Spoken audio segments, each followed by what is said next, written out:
Order. Welcome to meeting number 52 of the House Commons Standing Committee on Finance. Pursuant to the order of to the House Order of Reference of Thursday, May 27th of this year, the committee is meeting to study Bill C-30, an act to implement certain provisions of the budget tabled in Parliament on April 19th, 2021, and other measures. Today's meeting is taking place in a hybrid format pursuant to the House Order January 5th, and therefore members are attending in person in the room and remotely using the Zoom application. With that, we will get right to it. I should mention to committee members first maybe that the bi-weekly reports that the committee called for in early April, those should be in your inboxes now. So that's just for your information. And we will start, we finished clause 170. And so we will start on clause 171. I just think to bring us up to date. We're in Division 7, Proceeds of Crime, Money Laundering, and Terrorism Financing Act. And I believe Erin O'Brien is here again. So she'll be on deck on this one, Director General Financial Services Division. She'll be the lead on that on Divisions 7, 8, and 9. We finished 170, so we're going to clause 171. Is there any questions on that or any explanations? Go ahead, Ms. O'Brien. Good evening. Nice to see you again, Chair. Clerk, if we're able to dial in Justin Brown and Gabriel No, they're the experts on this division.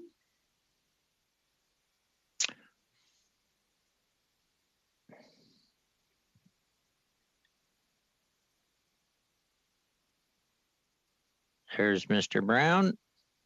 Welcome, sir, and Mr. No.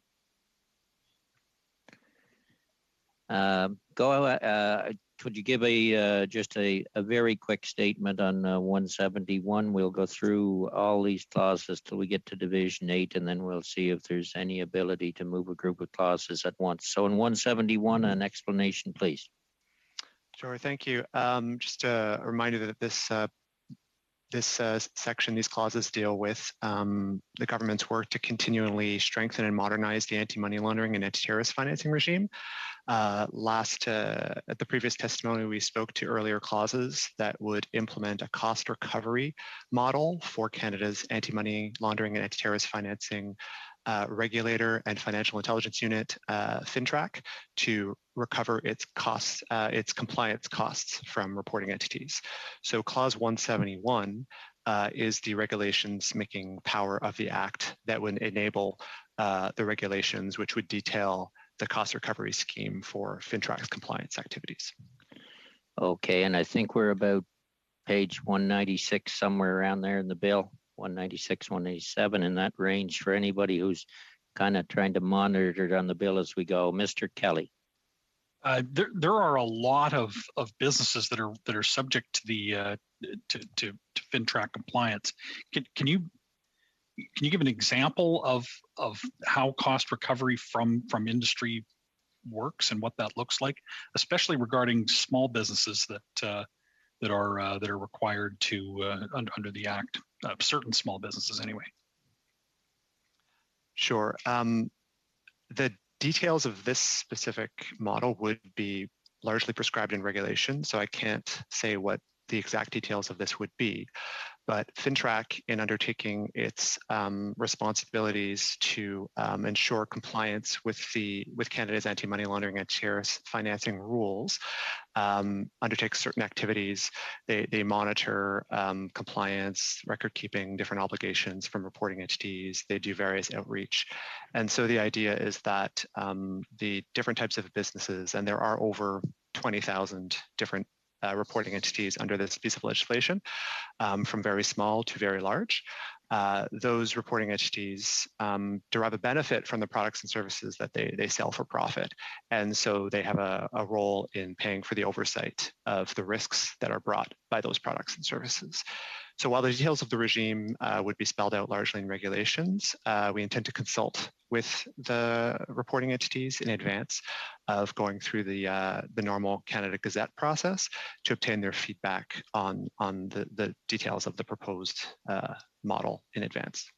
Sorry to I don't want to Go ahead, take up too Pat, much go on ahead. this, but the reason I asked the question is that your response, yes, okay, so businesses derive profit from business activity that is regulated under FINTRAC and thus must pay, I think is what you said. But smaller businesses really struggle with compliance that is easier for economies of scale and expertise in a large corporation. And this is the regulation eventually sometimes in some cases becomes anti-competitive because of the difficulty that small businesses have to comply. And this is something in this particular FINTRAC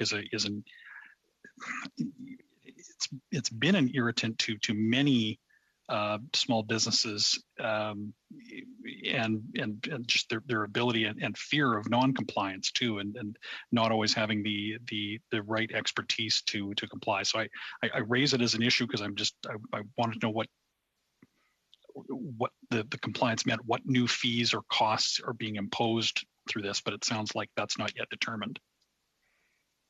That's correct. The specific model has not yet been determined. I would just reinforce that we will consult with all of the reporting entities in advance of proposing a specific set of regulations. While I can't speak to where that discussion will land, that ultimately will be a decision by the Governor and Council. I think it's reasonable to expect that the large amount of costs under this cost recovery scheme would go to the bigger users, the entities that have the most volume of transactions, which are typically quite large institutions, typically large financial institutions. Okay. Thank you. Okay, Ms. Tamara, Ms. Jensen. Yes, I'm not 100% sure this is the right place to be asking the question, but there was one of the questions put forward. How would FINTRAC investigate a suspected money laundering and terrorist financing offense involving virtual currency, given the blockchain technology provides anonymity to its users? We were talking about this, I think, last time. Mr. Brown? I think on anything blockchain or virtual assets related, I would bring in Gabriel No, who has worked extensively on these questions. If Gabe, you're able to respond to that question. Mr. No, go ahead. Thank you, Chair, and thank you, Justin. So in short, the regulations that are coming into force, or actually coming into force today on June 1st, 2021, require businesses to keep records and submit transaction reports as it relates to virtual currency transactions. And on those reports, they would have key identifying information such as public key and transaction identifier numbers. And also the business would be required to identify their clients and keep records. So there would be a cross-reference between what's available on the blockchain vis-a-vis what's available with the private business. And then law enforcement would receive these financial intelligence disclosures from FINTRAC, and then they would be able to get production orders and then get that information directly from the businesses. So in short, it is a layer of anonymity with the blockchain, but because it is a public ledger and everything is immutable and transparent, law enforcement can work backwards, but that would be the short answer. Thank you. Mr. Vok. Thank you, Mr. Chair. And just further a question there on cost recovery on FINTRAC reporting requirements. I was president of a very large credit union for 17 years. And I know that FINTRAC compliance was a very significant part of the day-to-day activities of the credit union, and it came at significant cost, just as far as labor and dedicated staff. So I'm wondering what further implications this would have for credit unions across Canada. Who wants to take it? I'm fine to answer the question. Credit unions are reporting entities under the Act, and so they would be subject to this cost recovery model once it is in force. Okay, And, go Mr. ahead, Chair, Ted, go ahead. Yeah, I understood that they'd be required to be compliant and implicated, but what in essence will that mean? They're already paying all kinds of staffing costs and incurring significant costs just to be compliant, but what do you mean by cost recovery? Like now, are you going to be offloading or downloading the department's expenses onto credit unions? So I think the compliance costs that have been mentioned relate to the costs of the individual entities that they incur to implement, to be compliant with this act and the anti-money laundering rules. What this law proposes is that reporting entities would become responsible for paying for FINTRAC as a regulator its compliance costs, the costs that it incurs to undertake those activities. And it's comparable to what we've seen with other financial sector regulators, for example, the Office of the Superintendent of Financial Institutions, which previously had a role in supervising anti-money laundering compliance with federally regulated financial institutions. So some of those responsibilities have moved over to FINTRAC, and OSFI has a cost recovery model. So does the Financial Consumer Agency of Canada. So we've looked at the different models of different financial regulators in Canada, and what's being proposed here is broadly consistent with that. Okay, I see no further questions. Shall clause 171 carry on division? Agreed. On division. On division. Clause 172, Aaron or Justin or Gabriel? I think it's still me, Chair. Okay, great. In ways of introduction, the next few clauses, so clauses 172 to 176, relate to strengthening penalties under the Act and other changes for consistent language. There are different offenses listed for contraventions of different sections under this Act. The changes to penalties with respect to imprisonment would align to those under recent changes to the Criminal Code. The changes to monetary penalties are meant to establish consistency for the monetary penalty structure in the PCML-TFA for a summary offense, and to ensure that the maximum available penalty is consistently half of the monetary penalties for its indictable counterpart for the same offense. It's important to note that although the maximum criminal penalties have increased or are being proposed to increase, it does not impact the discretion of the judiciary to determine the appropriate penalty. So specifically, Clause 172 amends the penalty on summary conviction when found guilty of an offense under subsections 74.1 and 74.2 to a fine of not more than $250,000 or up to imprisonment for a term of not more than 2 years less a day, or both. Mr. Fast. Yeah, Mr. Brown, these are all maximums, correct? Correct. Because you've suggested that this would not in any way impact the discretion of the courts in levying sentences. If we're looking at doing something substantive in addressing things like money laundering, why would we not look more carefully and increase the use of mandatory minimum penalties? Because quite frankly, I have yet to be convinced that limiting the discretion of judges in select cases is not an appropriate response. And I have a legal background. I practiced law for many, many years, and I followed the law carefully over those years. And I do not have an aversion in select cases in putting some parameters around the discretion that judges would have, especially something as significant as money laundering, the role that FINTRAC plays when you look at how foreign money and money laundering could be playing a significant role in the unaffordability of housing, why we would not revisit the issue of mandatory minimums. I'd be pleased to hear your comments on that. I think it's more a policy decision of government, really, Ed, but if someone wants to take a stab at it, we'll go with it. I would concur that I don't think any of the officials on here tonight are able to opine on the broader policy question. I would note, and Gabriel, please correct me if I have missed something here, but the offenses listed here and where there's proposed changes relate to contraventions of this act, of the PCML TFA. That is things like failing to report to FINTRAC or failing to follow a directive from the minister under this act. The criminal code would deal with the broader question of criminal activity. So I would suggest perhaps your question would relate more to the criminal code provisions of predicate offenses than to violations of different obligations with respect to complying with anti-money laundering rules. Okay, I just want to follow up on my question. Since the chair suggested that this was a policy decision which belongs in the political realm rather than within the bureaucracy, has anyone in the political realm instructed anyone in your department that you are not to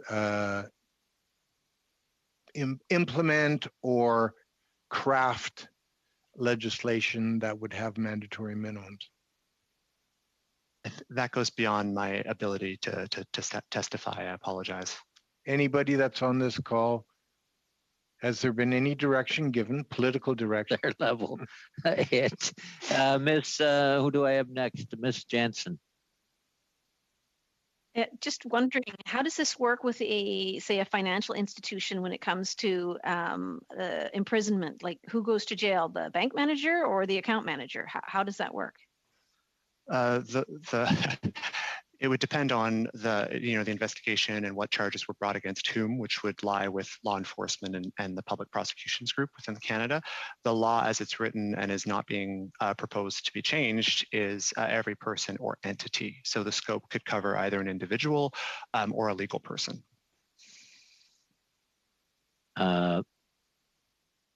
You okay, Tamara? Mr. Falk.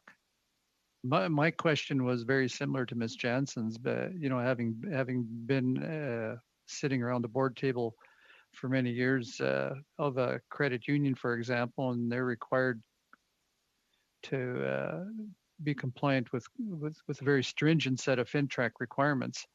And if all of a sudden those requirements aren't met or if they're contravened, whether it's intentionally or inadvertently, who goes to jail? Like the CEO, the board member, lock up the credit unions, bring in the paddy wagons, take them all away. What do you do?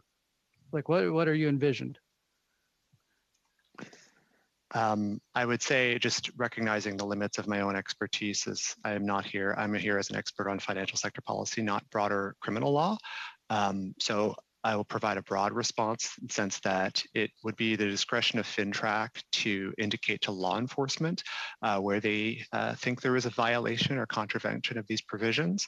Law enforcement would then exercise its discretion to investigate, and then ultimately it would be the decision of the relevant prosecution group to pursue those charges. And at every step of the way, they would assess the context and they would use their judgment. And then at the end of that, there is the judiciary who would be able to use their discretion at the end of the day. All right. Shall clause 172 carry on division? On division. On division. Clause 173. On division. Mr. On division. Clause 174. On division. On division. Clause 175. On division. On division. Clause 176. On division. And on division, carried, and clause 177. On this one, Mr. Chair, Yep. if I could just ask one question of our officials. In 2017, there was an audit report done which found that FINTRAC had failed to meet legal reporting requirements. I mean, that's pretty concerning when FINTRAC itself fails to meet reporting requirements, especially in light of evolving technology. So is it your assessment as officials that the amendments that we have just reviewed and passed on division, except for this last one, that those changes are going to address FINTRAC's obligations to report? Apologies, I'm not immediately sure of the report or the audit to which you're referring. I know, for example, FINTRAC gets assessed by the Office of the Privacy Commissioner That's the one. every That's few the years. one. Right. So FINTRAC would take into account the recommendations of that audit and implement changes to bring its practices into compliance. And I've had various conversations with FINTRAC. You know, the protection of privacy is fundamental, and also the respecting, you know, charter rights is absolutely fundamental to this piece of legislation and to everything that FINTRAC does. So I can say without a doubt, it's at the forefront of everything that they do. Okay, thank you. Shall clause 177 carry on division? On division. On division, then we'll go to division 8. I'm not sure, Mr. Brown, No, still here for that one. Okay. I think the two of us are done. Thank you. Okay, thank you both very much for appearing. Thank you, Mr. No. Thank you, Mr. Brown. We'll go to Ms. O'Brien, division 8, starting with clause 178 on page 198 of the bill. Terrific. Thank you so much, Mr. Chair. Look forward to discussing these clauses with you and the committee. Mr. Clerk, can I please ask that you also invite in Julie Trepanier, Richard Bilodeau, and Manuel Dussault.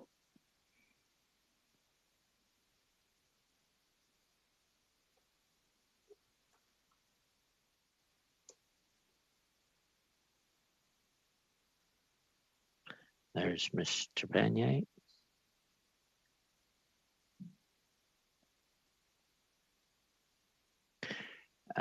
While we're waiting, maybe it's pretty straightforward. Would you like there's no amendments on clauses 178 to 188.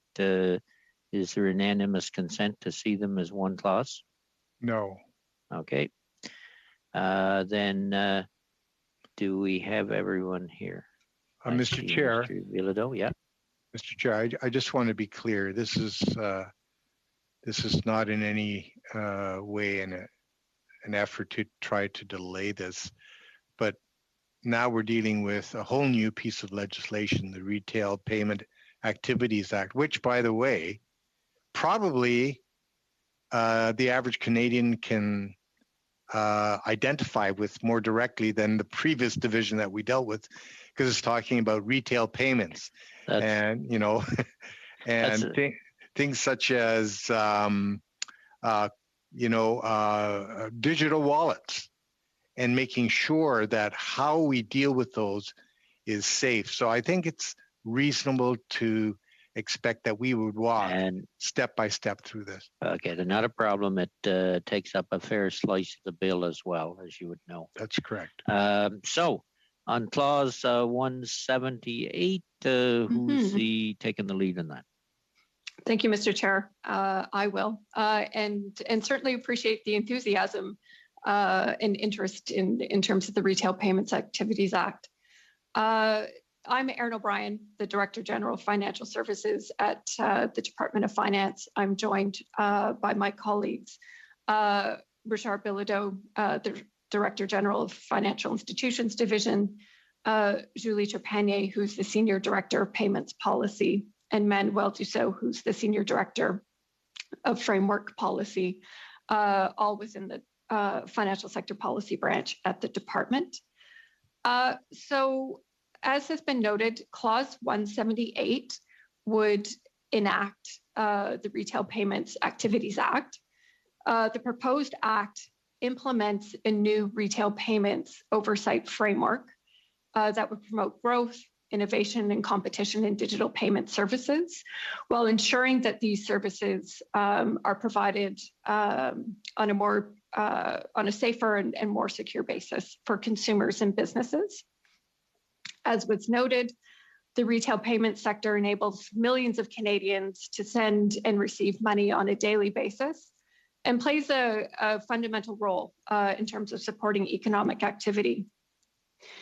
The proposed act would apply to payment service providers, such as card networks, payments processors, money remitters, as was mentioned, digital wallets.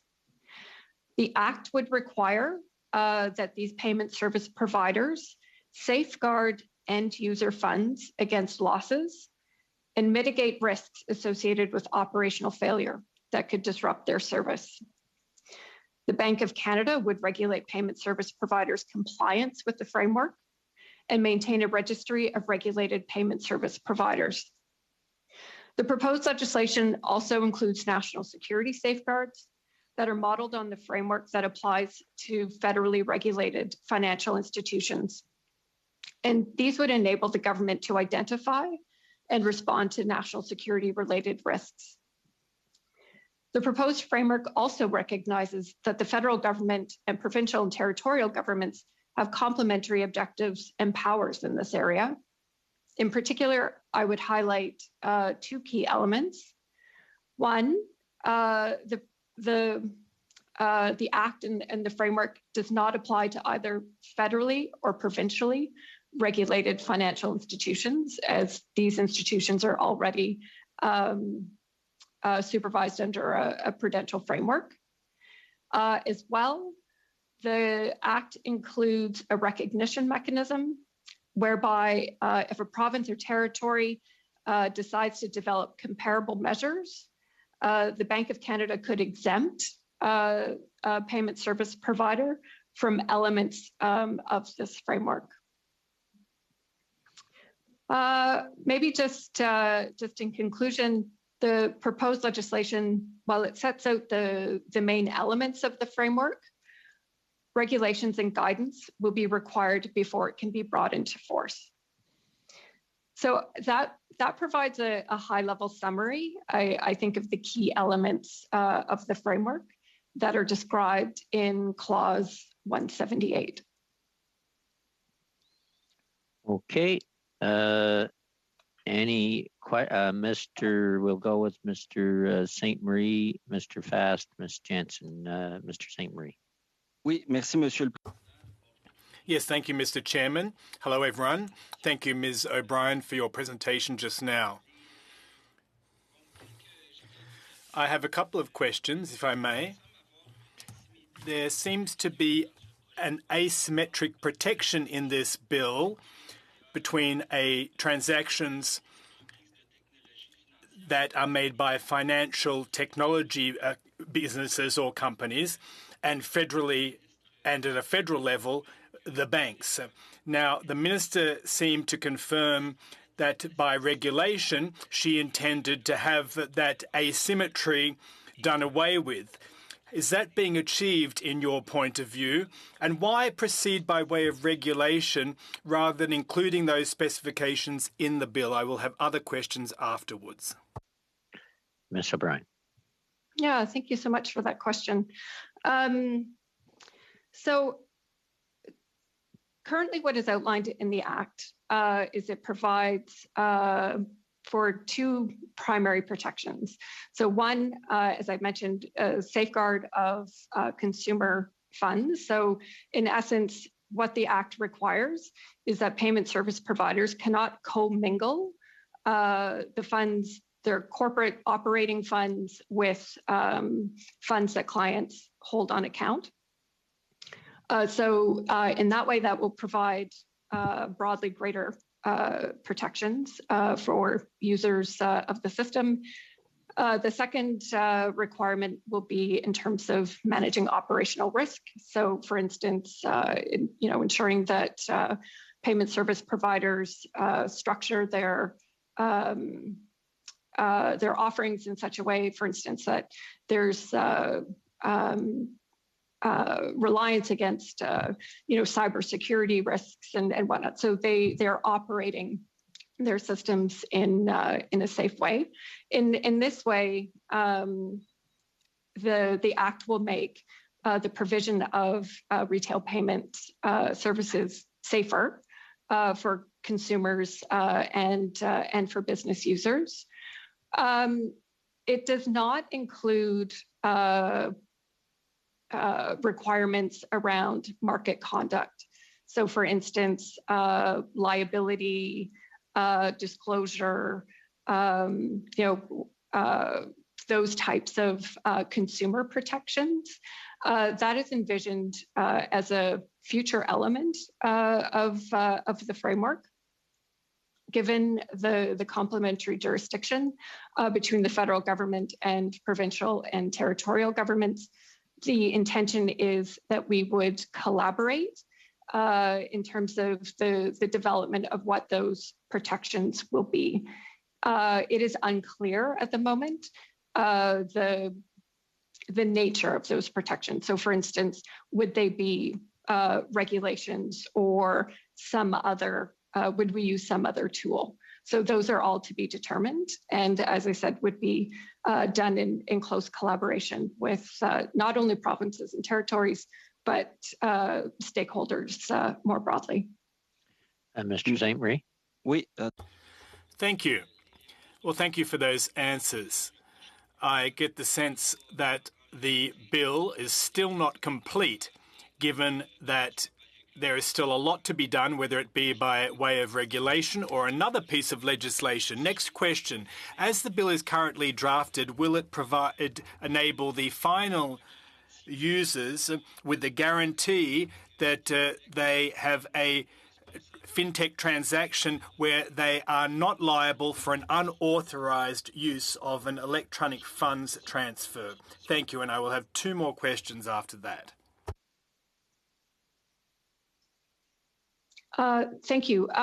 No, so to my knowledge, and Julie, I might ask you just to correct me certainly if I'm wrong. There is no requirement in the Act that touches on consumer liability or providing any kind of final guarantee. As I said, that would be an element of market conduct, and that is envisioned to come as an element of future work. Mr. Panier, do you want to add anything? Non, comme l'a mentionné Erin. Well, as Erin mentioned, those measures aren't included in the legislation, but as Erin also mentioned, the legislation does include requirements when it comes to reducing operational risks that should indeed reduce the risk of that kind of transaction occurring. Well, thank you. Thank you very much for your answers. That had raised a lot of concerns and misgivings. The bill does seek to address a number of problems.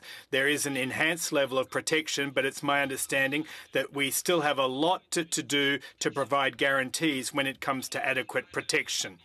Now, my final two questions, one after another, to do with this legislation. What of the protection of private information or data and the possibility of having cryptocurrency subject to this legislation? They're my two questions. So in terms of the protection of information and data, there's not the general legal framework in Canada that does provide protections in terms of privacy of data. PIPEDA would continue to apply in this respect. There's nothing in the RPAA that would diminish those protections. With regards to the coverage of cryptocurrencies, the RPAA would provide the government with authority to include coverage of crypto or virtual currencies to the extent that they are used to make retail payments. And to date, that virtual currencies are not kind of readily available in the retail payments marketplace. But if and when they are, this act would give us the authority and scope to include them as required. Merci encore. Thanks again. Mr. Fast. Well, I'm on the same page as Mr. St. Marie. And quite frankly, I think the development of cryptocurrencies, the evolution of cryptocurrency will very quickly find itself into the payment services that we're discussing right now. So this is not far down the road. I expect this is just around the corner where it'll be much more common for cryptocurrencies to be used in payments. Now, two questions I have. First one, I believe in your introductory comments, Ms. O'Brien, you did mention foreign payment service providers. Those that offer services in Canada will be regulated here in Canada. They fall under this act. Is there anything in the legislation that actually allows the government to prohibit a retail payment services provider from, say, a hostile country where it's pretty clear there are national security concerns that have to be taken into account? Does the legislation allow the government to actually prohibit these providers from doing business in Canada? That's my first question. Yeah, thank you so much. And maybe just to address your comment on crypto or cryptocurrencies, we agree, and that is why this legislation is so important. Without this legislation, we would have no ability to capture cryptocurrencies in the retail payments space. And so it's a significant gap in our regulatory framework. So anyways, just wanted to make that point clear. And then with respect to your comment on national security, I would turn to my colleague, Richard Bilodeau, to step in. Richard, are you available? Yeah, I see him. Mr. Bilodeau, go ahead. Thank you, and thank you for that question. So any payment service... You're coming through fairly low in volume, Mr. Bilodeau. There you go. Speak How's up. This? There, that's better. Awesome. So any payment service provider that wants to offer payment services in Canada would be required under the RPA to register with the Bank of Canada, whether that payment service provider is a domestic company or a foreign company looking to offer those services in Canada. And as part of the registration process, information related to that would be provided to the Department of Finance and to our various intelligence and security partners, so that we can evaluate whether or not there's a need for us to conduct a national security review and assess if there are any national security risks related to that payment service providers or anybody associated with it. And so as part of that process, if the minister were to decide that a payment service provider represented a national security risk, we would have the possibility at that point either to deny registration of that payment service provider, or we could impose conditions on the payment service provider as part of their registration into Canada. And there's a number of powers. There are a number of powers within the legislation that afford the minister the ability to address those conditions and make sure they're abided by. Yeah, I suspect this is a real threat that we will be facing if we don't already face it. My second question is the Bank of Canada. What's the rationale for having the Bank of Canada be the supervisor and the compliance mechanism under this act? I've never considered the Bank of Canada to be the organization, the institution that actually comes down hard when required. Is there a reason why the Bank of Canada was chosen and not the Ministry of Finance? So with respect to this, the Bank of Canada has broad powers and authorities in terms of economic activity in the country. In particular, the bank currently has responsibility for oversight of both prominent and systemic payment systems in the country. So those, for instance, a systemic payments system are those owned and operated by Payments Canada, so the large value transfer system, for instance. So given their expertise in terms of payment systems in general, including operational oversight, we think it's appropriate for them to take on this role with respect to the oversight of retail payment systems. Now, obviously, the risk that a retail payment service provider presents is going to be very different from the nature of risk that a systemically important system presents. And so the bank will be, and has already been engaging with the sector to ensure that it understands the nature of the business and the risks, and will provide oversight in a proportionate way. What about enforcement, though? It's one thing to exercise oversight. It's another thing to have the tools and the resources and the moxie to be able to come down hard on those that you should be coming down hard on. So we feel that that this act provides appropriate compliance tools to the Bank of Canada. For instance, they can issue fines, they can revoke licenses, and it's been my experience working with the bank over several years that they're full of moxie. All right, then we'll go to Ms. Jansen, and then followed by Ms. Zerowitz. Ms. Jansen. Yes, I'm just wondering, I want to clarify. So with this new legislation on retail payment systems, the Bank of Canada is going to be watching over regulating Square, Stripe, PayPal, Google Pay, Apple Pay. Is that correct? Is that what you're saying? So amongst others, but right. Yeah, absolutely. Those types of firms. So have you done a study on what the added costs will be for consumers, as well as the added revenue that the Bank of Canada will be getting?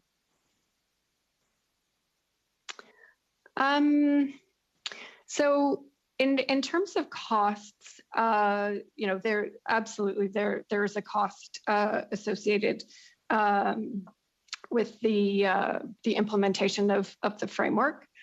What we had included in budget 2021, an estimated cost of $160 million over 6 years, of which $130 million would be attributed to oversight requirements from the Bank of Canada.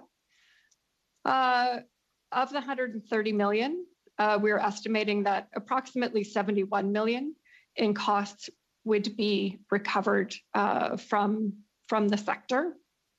And then the remainder would be covered by the Bank of Canada in terms of their seniorage revenues. In terms of how that would be applied to specific payment service providers, that is still to be determined. And that will be outlined within the broader regulatory framework. The Bank of Canada has initiated discussions with payment service providers on this, recognizes that the sector is by no means homogenous. You had mentioned a number of the larger payment service providers that are active in the market, but there are also a number of smaller upstarts, and so we'll need to determine a cost allocation framework that would be appropriate given the nature and size of the payment service providers that they're regulating, and also, I think like the larger companies are going to present, I think, more complex situations, would require more of the Bank of Canada's time and effort, and so the intention is that would be proportionate. So you're saying that you're anticipating this is going to cost consumers $70 million. Is that what I understood? It's, I think, unclear to what extent payment service providers would cover these costs, as part of their own cost of operating a business versus how much they would then necessarily pass on to consumers. Have you looked at in other countries where this is done? Because they would have an idea, right? We have looked at the approach undertaken in other jurisdictions, notably Australia, the EU, and the UK are sort of a few that come to mind. In general, in terms of how they have set up their frameworks, the nature of the requirements that they impose. I know that our approach is very similar with the UK in terms of costing, but as I say, there's a lot of details that need to be determined and will be outlined in regulations. As we develop regulations, those are done with significant consultation with the ecosystem. It's just so tricky because, of course, this is going to impact Canadians' pocketbooks. And so, when we vote for this, consumers are the ones that are going to take the hit. So, I mean, if you have looked at other jurisdictions and they are somewhat similar, what were the costs that ensued for their constituents? I don't have those details available to today. I would call on my colleague Julie, but I don't believe either of us have that information available currently. Okay, it's an unfortunate bit of missing information because, of course, when we have to vote on this, we're impacting our constituents, yearly bill. So it'd be good to know that. Ms. Zerowitz. Thank you so much, Mr. Chair. I just wanted to put a couple of things on the record. I think the general modernization sort of the payment sector and the legislation around it, I think, is largely supported by the fintech sector. And I think that it's been designed very deliberately in order to address the cryptocurrencies in the retail payment space. So I want to put that on the record. I also want to put on the record, there were some questions around the Bank of Canada and just support within the industry. So there's a quote that I have from an article that was written in the Globe, and it says the following. It says, the Bank of Canada will build on its previous experience as it takes on new regulatory duties. Bank spokesperson Rebecca Spence said, the central bank is already charged with overseeing systemically important parts of Canada's financial infrastructure, including the transfer system that lets commercial banks send large sums of money back and forth, and the clearing and depository system, which settles securities trades. Last year, the bank began overseeing Interact Corp's e-transfer system, which it labeled a prominent payment system. So Bank of Canada has already been sort of in the space, and I think it's just expanding it in an appropriate way. And then I also want to put on the record that Payments Canada is also supportive of these regulatory changes. In that same article, which I'm happy to sort of forward, Mr. Chair, Ann Butler, who's the Chief External Relations and Legal Officer for Payments Canada, said the following: I would think of it as an expansion of the trust in the system. Payments is a network business, and as you expand trust in the regulatory oversight of the system, you create the opportunity for it to continue to grow and flourish with innovation. Thank you so much, Mr. Chair. Okay, thank you. Going to Mr. Falk. Thank you, Mr. Chair. I do find it a little bit curious that Liberals need to continually put things on the record. I thought this was more a time and an opportunity to ask questions, but I do have questions.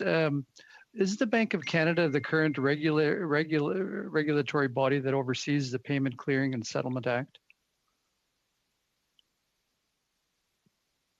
I should know this. Julie? Yes, they are. And they oversee the core payment system that Aaron was referring to earlier under the Payment Clearing and Settlement Act. That's right. Is that it, Mr. Falk? So no, I got that was just the first question. I was set the groundwork. You're just setting the toe in the water. I'm laying the foundation for my questions. Right. Thank you, Mr. Chair. Okay. So it's going to be the same regulatory body that's currently overseeing the payment services that we have in place in Canada now. That will also be doing the Retail Payment Act. That's right. Okay, but there are some exceptions. when it comes to things like gift cards and ATM cash withdrawals and things like that. Loyalty points and mall cards, exactly. Right. So who oversees that? Those are not currently overseen by a financial sector regulator. We have determined that the risks associated with those products are quite minimal. Okay. Okay, very good. And so you don't see any conflict with the legislation that's being presented here now with the current Payment Clearing and Settlement Act? No, in fact, they're very complementary. If you sort of, I think our perspective is it's a spectrum of oversight. And as I've mentioned previously, we have a very rigorous, regulatory system with respect to systemically important systems and prominent systems, as outlined in the PCSA. And so the retail payments oversight framework basically enhances or rounds out our oversight of payment systems. And at the heart of the approach is to bear in mind the risks that these systems present and to develop an oversight framework that's appropriate. So it's a continuum and managing the risks that are present or that present along that continuum. Okay. And have you done a cost analysis at all for the Bank of Canada, what it's going to take to ramp up to fulfill these additional duties that are going to be given to it once this Budget Implementation Act has been passed? And is there how much of a staffing increase and how much of a budget increase will they require? As I'd mentioned, so what we had estimated and presented in Budget 2021 was that the overall cost of the framework is about $160 million, of which $130 million is a portion to the Bank of Canada to cover their costs. So of that $130 million, the bank plans to recover costs from payment service providers, but then would contribute the remainder through revenues that it generates through seniorage. So approximately $130 million over 6 years. Okay, and you're saying the Bank of Canada would contribute that back to the Government of Canada? Like if we're giving them $130 million to ramp up to accommodate these responsibilities and to regulate the industry, but they're going to do it on a cost recovery basis and recover that $130 million, they're going to take that into income. Are they actually receiving a loan from the Government of Canada in essence, and that will be repayable at some time? So as I'd mentioned, in terms of the $130 million, part of that would be recovered. So $71 million is anticipated to be recovered through fees and assessments on the industry. The remainder, though, would be covered by seniorage revenue. So in essence, those are revenues that the Bank of Canada generates as a result of its responsibilities in terms of currency. And so it will be paying for the costs from those revenues. So in essence, the Canadian government is foregoing those seniorage revenues that normally would have been contributed to the Consolidated Revenue Fund. So for a period of 6 years. For 6 years, and then we will have experience and we'll determine the ongoing funding profile. Okay, thank you. I believe you're back in, Ms. Jansen. Yes, I was just wondering, I believe Ms. Zarowitz was trying to get on record the fact that this legislation is being put in place because of the use of cryptocurrency in retail. But I also understand from Ms. O'Brien that cryptocurrency is not being used in retail at this point in time. So I wonder, I'm a bit confused. I don't know if I heard that wrong. Ms. O'Brien. So the legislation gives us the authority to cover cryptocurrencies that are used for retail payments, services.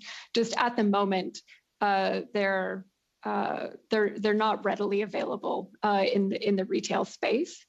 But I agree with comments made by a member of the committee earlier that we're anticipating the development in the space. It has been quite rapid, and so the Act will give us the authority to outline regulations and more specific oversight of cryptocurrencies. Okay, I see no further questions. Shall clause 178 carry on division? On division, Ed, I On see. division. Okay. Ed was muted. I hate it when he's muted when he's saying carry that. Otherwise, you want me muted, right? That's true. Absolutely. Okay, just before I go to clause 179, just so people know, because the agenda is maybe clear in this, we will have to suspend at 6 o'clock till 6:30 to give the translation folks a break. So this section of the meeting will go from 4 to 6 Ottawa time. We'll suspend for half an hour and we'll come back from 6:30 to 8:30. I know people are kind of wondering about that. So on clause 179, go ahead, Aaron or whoever. Sure, happy to. So I think we've done a lot of heavy lifting in terms of clause 178. So clauses 179 to 188 are related amendments and consequential amendments such that we can bring the Retail Payments Activities Act into force. So all of the clauses, or I guess the next 6 clauses, include amendments to acts that will allow information sharing between the Bank of Canada and other respective financial sector regulators, including CDIC, the Proceeds of Crime Anti-Money Laundering Act. So that's a general introduction. I can go through each one individually if that's the desire. Okay, I'll go to Mr. Fast on this question on them all in general, as they're consequential or one by one. I don't see any reason to do them individually because they're all related to the to 178 and implementing the framework itself. My question was simply, Ms. O'Brien, how long is it going to take for this framework, this payments framework, to be in force and in effect? Because there's legislation, there's some regulations that have to be put in place, probably some additional policy work around that. How long is it going to take before all of this is in place and effective? Yeah, thanks for the question. And in my opinion, it can't come soon enough. And we are really committed to moving forward and standing up the legislation at the earliest possible opportunity. As I've mentioned, the need for the Act. That said, I recognize there is a lot of work involved, particularly in terms of there's a significant regulatory package and guidance that will be required to before we can give life to the legislation. We think that work will take likely a minimum of 2 years. Okay, thank you. Ooh, 2 years. Just thinking to myself here, sorry. Ms. Jansen. About software needs as you roll this out. I mean, we've seen a number of, very dramatic failures with different software programs that the government has tried to utilize for different things. Where are you at that? Where will you be getting your software in order to make this all work? I would have to follow up with the Bank of Canada with respect to how they're implementing the framework.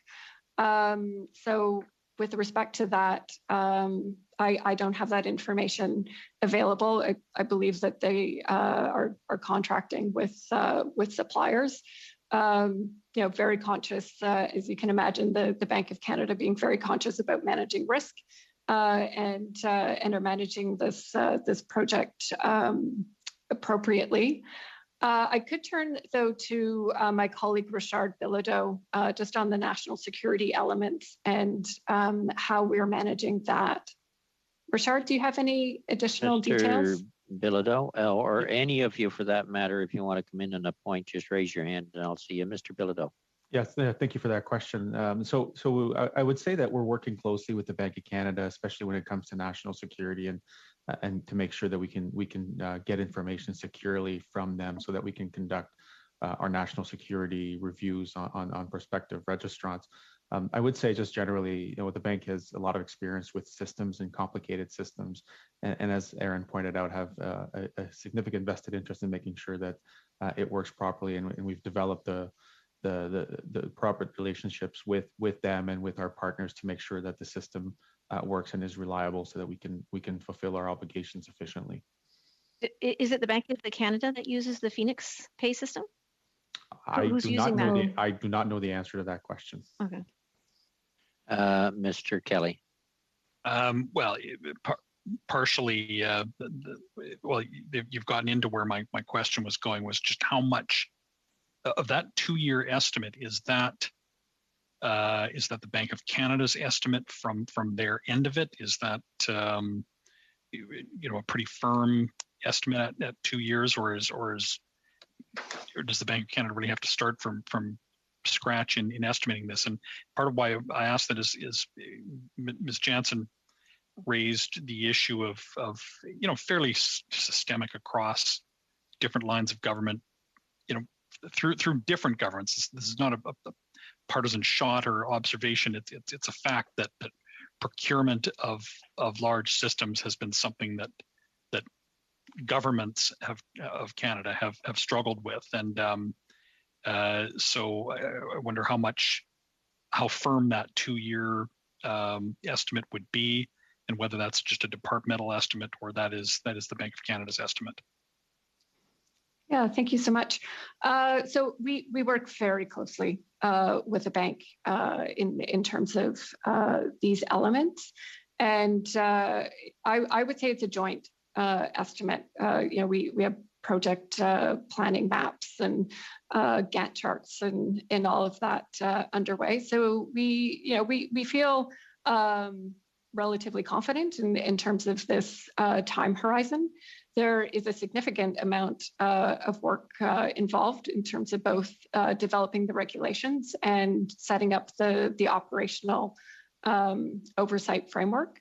But we've also been at this for a number of years. And so work has been underway for quite some time in terms of anticipating this legislation coming forward. So we'll have to remain flexible, but we do remain determined to bring this forward as soon as practical. Okay, that's it, Pat. Mr. Falk.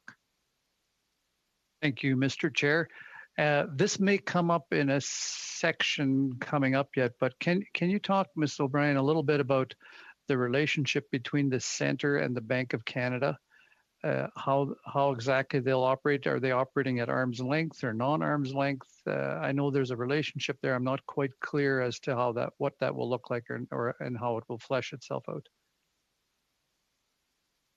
I'm sorry, I'm not sure I understand what you mean by this center. I was wondering the same thing. What do you mean by the center? Well, the center is a payment entity that's going to oversee and regulate. So that will be the Bank of Canada. So well, it says, I'm skipping around here, back here so much. It says that the center may, or at its discretion, report to the bank on certain issues. Are you looking at one of the consequential amendments? Correct. I'm thinking maybe FinTrack. What page of the bill, Ted? I am trying to get back there. I was trying to cross-reference it with what it is referred to as a center. The center is defined right at the beginning of section 178 there in the definitions, and it seems like it's actually a division of the Bank of Canada, but and that's why I'm a little fuzzy as to exactly how it's going to operate. But it's going to be the one that's involved in this section of the act.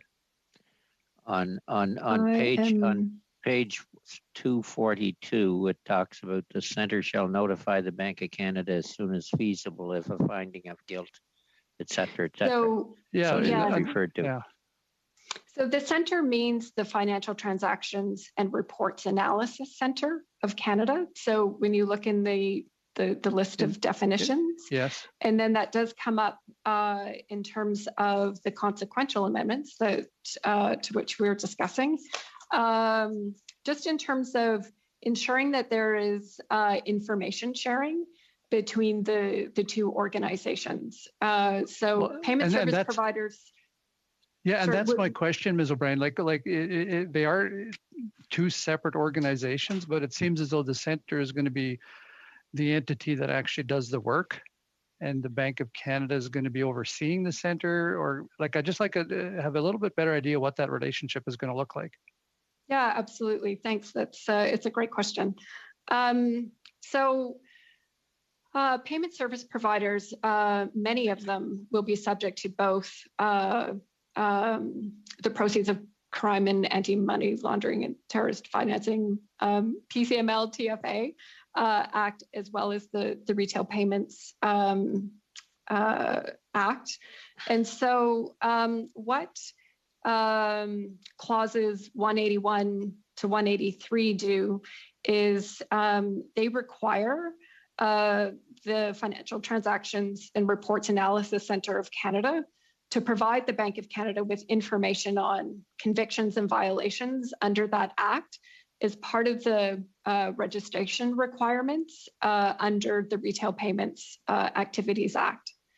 The amendments would also provide that FinTrack, so the center, may share information with the Bank of Canada that would support the bank in terms of its oversight of payments service providers. So just in carrying out its responsibilities. So the center and FinTrack are the same organization? Yes. So yes. The center is like a short form for FinTrack. Okay. And so it'll be the one that actually regulates the retail payment section as well? No, so they're responsible for regulating anti-money laundering and terrorist financing. And so they're, they'll kind of stick to their knitting, so to speak. The Bank of Canada, will be given responsibility to oversee payment service providers. But, their payment service providers would be subject to both regimes.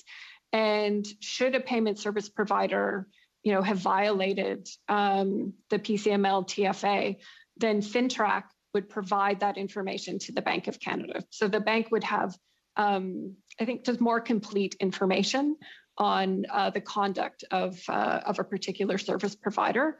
And then, that would be included in their consideration or determination as to whether or not they could include a payment service provider on the registry.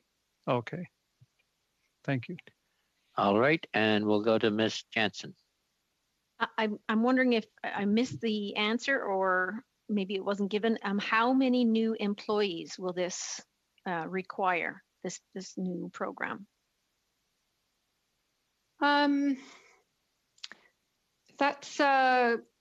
That's a great question, and I don't have a specific answer to that.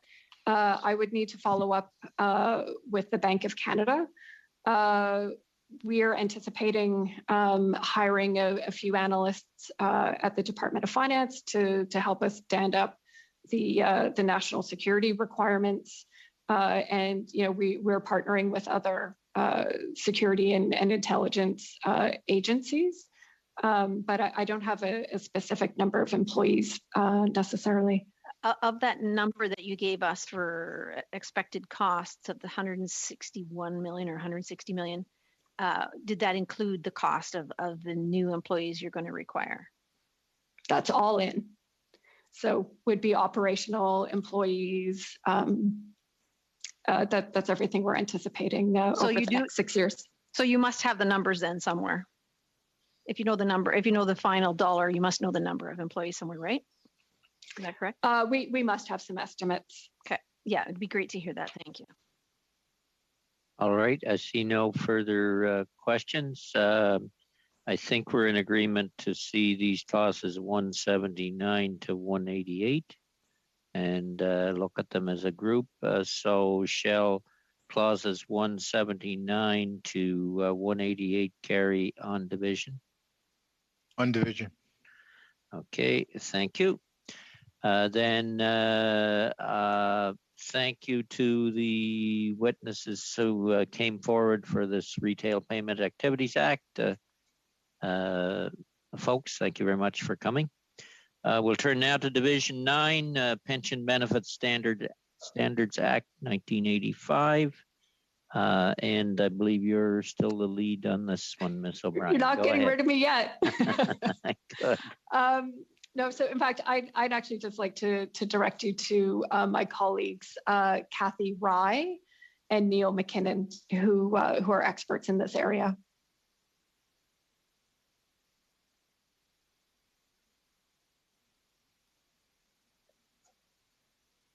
There's Ms. Rye and there's Mr. McKinnon.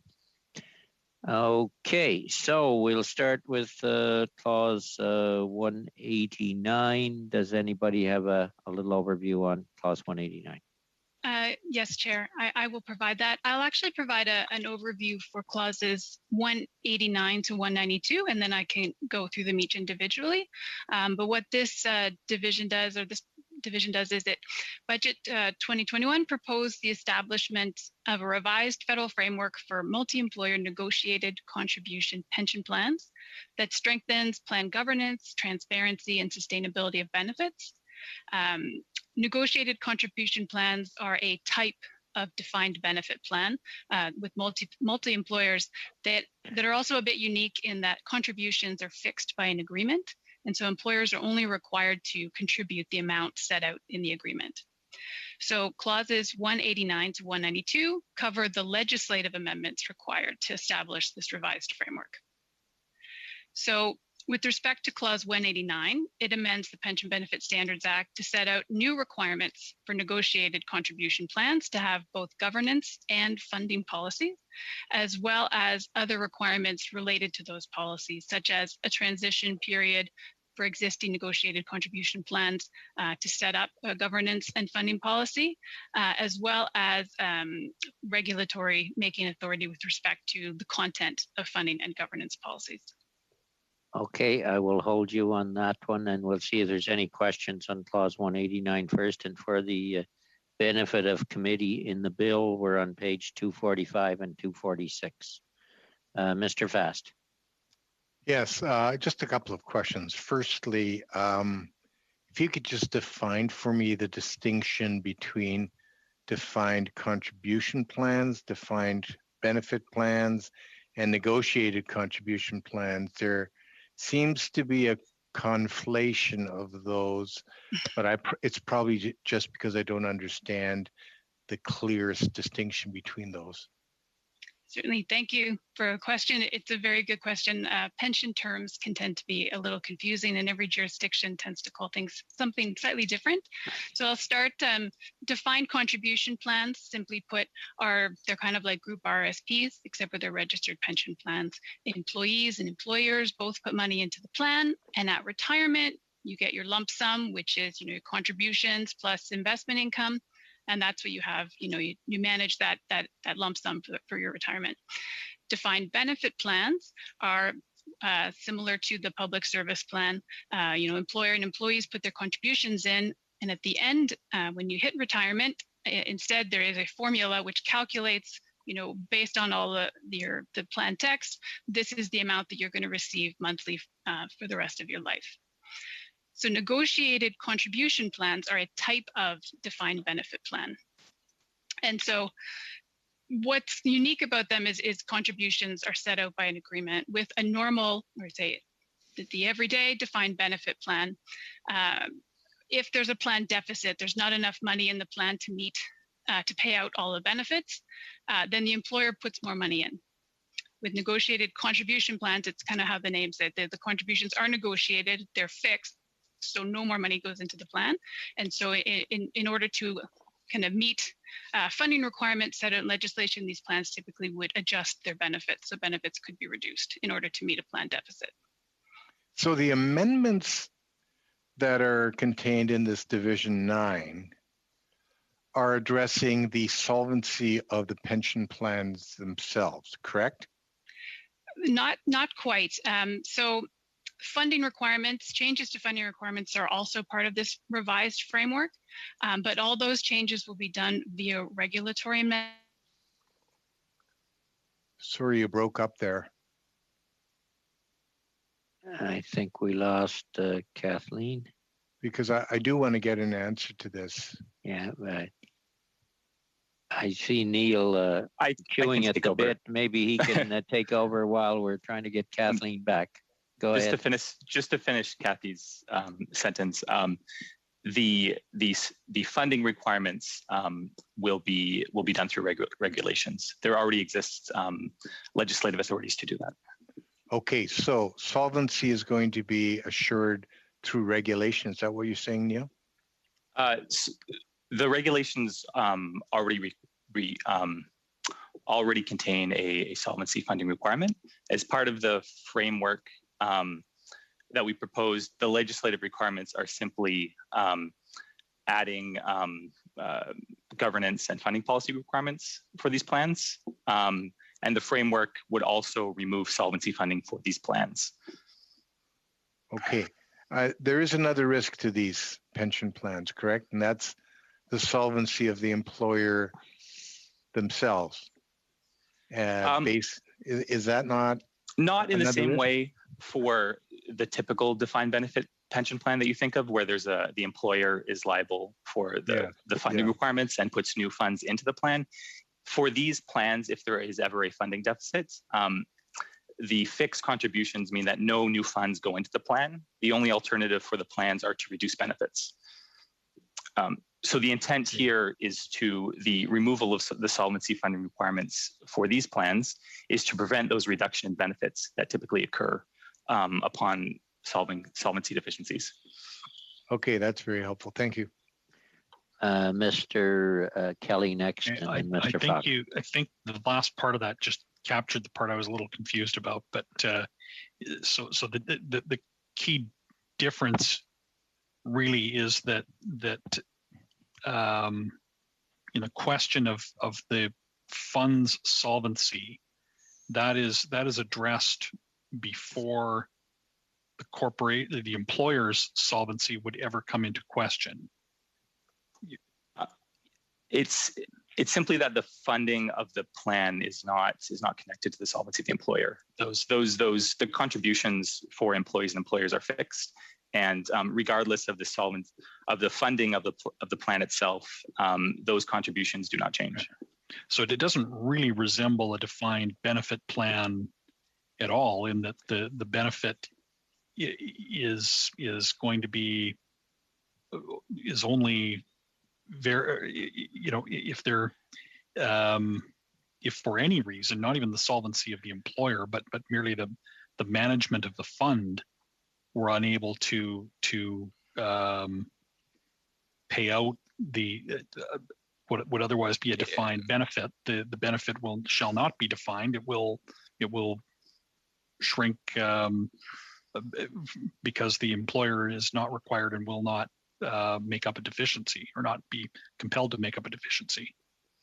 It's true. In our legislation, defined benefit is used to distinguish between defined contribution plans, which are essentially savings accounts, versus plans that have a benefit, a monthly payment in retirement. And that's how we use it, not in terms of the employer liability on insolvency or for a funding deficiency, even though that's how it's commonly understood.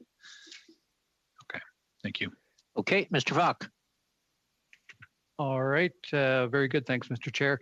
Yeah, thanks for those explanations. And I have a further question. Is the department considering further amendments to make provision for multi-employer negotiated contribution pension plans? I'm not sure I understand the question. All of these 14 plans, these negotiated contribution plans, they are all multi-employer plans. They are all multi-employer plans. That's okay. Correct. You know, and I don't know if this is the right place to ask this question or not, but on the Canada pension, for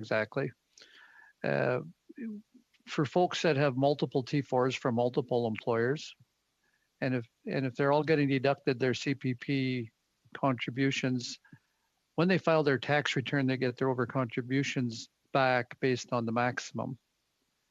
But the employers don't get the refunds back on a pro rata basis, depending how they funded them. Is there going to be any correction to that coming?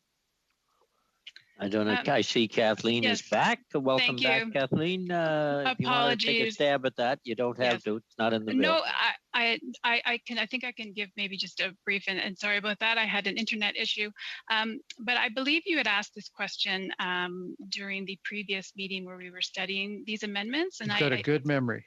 Yes, and as I understand, I believe that question has been sent to the department. So an answer should be forthcoming from people with more experience with the Canada Pension Plan than I have. Our role is just with respect to private, federally regulated private sector. And I recognize that, and I realize it wasn't really in this section, but it's talking about pension plans, and I thought I would. So I'm very happy that it's still on your radar. Thank you. And we expect finance will give an answer to the clerk, and we'll give it to committee at some point, Ted. And Mr. Chair, and I would recommend that Ms. Rai get a defined broadband plan. Oh, well, these things happen. Okay. Is there any other questions on clause 189? All right. Shall clause 189 carry on division? On division. On division. Clause 190. If I could just have an explanation, yeah. Yeah, so clause 190 amends section 10.12 of the Pension Benefit Standards Act, which sets out the rules with respect to plan amendments. And so this amendment carves out negotiated contribution plans from the existing rules and requires that amendments to negotiated contribution plans will be null and void if they don't meet the requirements set out in the regulations. So pretty much what it's saying is, we're going to make the rules slightly different with related to plan amendments. What's the threshold at which they would not be, approved, but the details of which will be set out in regulations. All right. Shall clause 190 carry on division? On division. On division. Clause 191. So clause 191. Yeah, 191, thank you, supports the previous clause 190 by providing the authority to prescribe in regulations the rules associated with amendments to negotiated contribution plans. Shall clause 191 carry on division? On division. Clause 192. Okay, so clause 192 sets out that the amendments in the clauses 189 to 192 with respect to negotiated contribution plans come into force on order of the Governor and Council.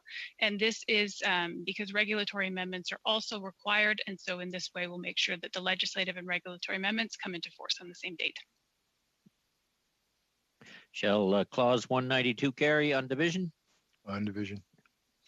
Clause 193, division 9.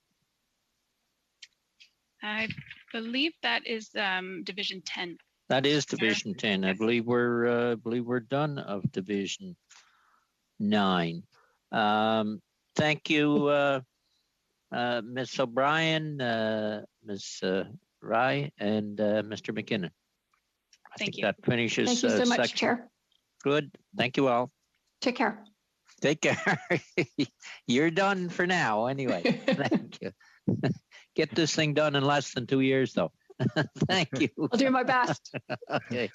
Keep my feet All to the fire. right. Going to Division 10, First Nations Fiscal Management Act. And the lead on that, Mr. Thank you, Mr. Chair. Okay, Miss, go ahead. You'll have to pronounce your name for me. I'm terrible at names. I apologize. That's okay. So am I. My name is Garima Devetti, and I'm the Director General of Indigenous Institutions and Governance Modernization at Crown Indigenous Relations and Northern Affairs Canada, and I can speak to Division 10, Clause 193. I'd first like to acknowledge that I'm on the unceded territory of the Algonquin Anishinaabe Nation. And I'd also like to express my profound sadness at the horrific discoveries at the Tk'emlúps First Nation last week. Clause 193 is an amendment to the First Nation Fiscal Management Act to remove a barrier that currently exists for First Nations to use certain types of their own revenues, such as the First Nations Goods and Services Tax or the First Nations Sales Tax, for loans under the First Nations Finance Authority. This amendment would enable First Nations who choose to use these revenues to be able to secure capital to meet their community's infrastructure or economic development needs. The specific amendment proposed would provide an exemption to Section 67 of the Financial Administration Act, which prevents the assignment of Crown debt, as borrowing using these types of revenues for loans had been considered to constitute such an assignment of debt. The wording of the exemption was designed to parallel similar exemptions in other statutes. Mr. Chair, would you be able to invite my colleagues, Ms. Leanne Walsh and Mr. Jeffrey Clark, for support and responses to any questions? Thank you. Mr. Clerk, you can let them in from the waiting room if you could. You got those names, I believe. Yeah, they're. Thank you, Ms. Devetti. We should have probably brought them in earlier, but anyway, there's Mr. Clark. All right, is there any questions on this section from anyone? Ms. Jansen. So I just want to make sure I understood your explanation there. What you're saying is normally you would not be able to take a loan on those sorts of revenues like GST and so forth. Is that what you're saying? Is that what? That's correct. Currently, First Nations cannot use revenues from, for example, FNGST, First Nations Goods and Services Tax, or the sales tax to secure capital through the markets, through the First Nations Finance Authority. So this would remove a barrier for them to do that. Okay, thanks. Mr. Fast. And this would be recognized security by lending institution, is that right? That's correct, Mr. Fast. So it would go through the First Nations Finance Authority, which works with, releases debentures on the markets terms of then going back to the First Nations to provide them with loans. Okay.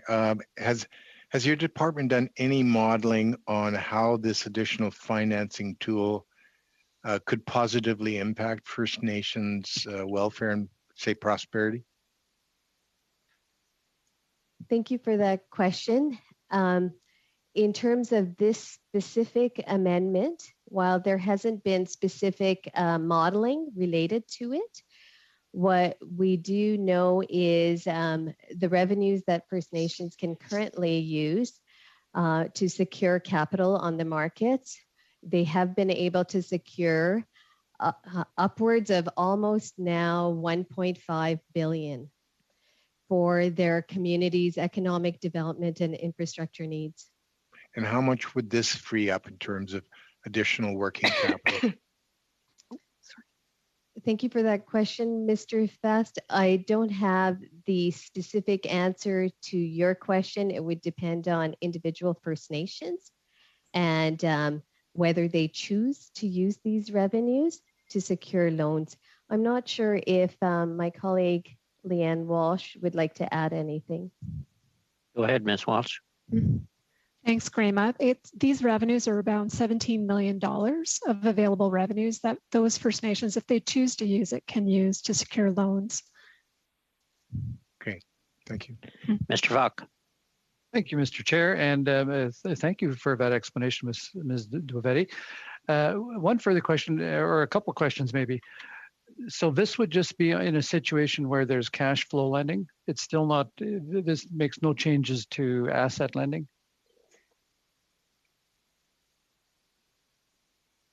Leanne, can I ask you to address that? Sure. For these, thanks for the question. For these types of loans, there's no collateral that's used for it. So instead, it is very much cash-based loans. So it's really used to pay the principal and interest on the loan. So there's just, I hope that answers your question. Okay, yeah, it does. Like they're securing financing is simply on a cash flow basis. Can you tell me the extent of a demand that there has been, or the request from First Nations for this kind of facility? Thank you for that question, Mr. Falk. There has been demand through the First Nations Finance Authority. The First Nations Finance Authority and its borrowing members have wanted this change for some time. I can't give you an exact number in terms of the number of First Nations who want this currently, but they have requested this for some time. Okay, well, it seems to make sense to me. Thank you. Okay, then with that one, shall clause 193 carry on division? On division. On division. Thank you, Ms. Dvovetti, and the others for appearing, Ms. Walsh and Mr. Clark. We'll go to Division 11, Federal Provincial Fiscal Arrangements Act, Fiscal Stabilization Payments. Starting with clause 194, and the lead on this is Miss Kennedy, I believe. Yeah, there she is. Go ahead, Suzanne, floor is yours. Thanks. So I'm Suzanne Kennedy. I'm the Acting Director General of Federal Provincial Relations at the Department of Finance. Clause 194 amends the Federal Provincial Fiscal Arrangements Act to implement the modernization of the Fiscal Stabilization Program that was announced in the Fall Economic Statement. It has 5 subclauses. I'll go through those briefly.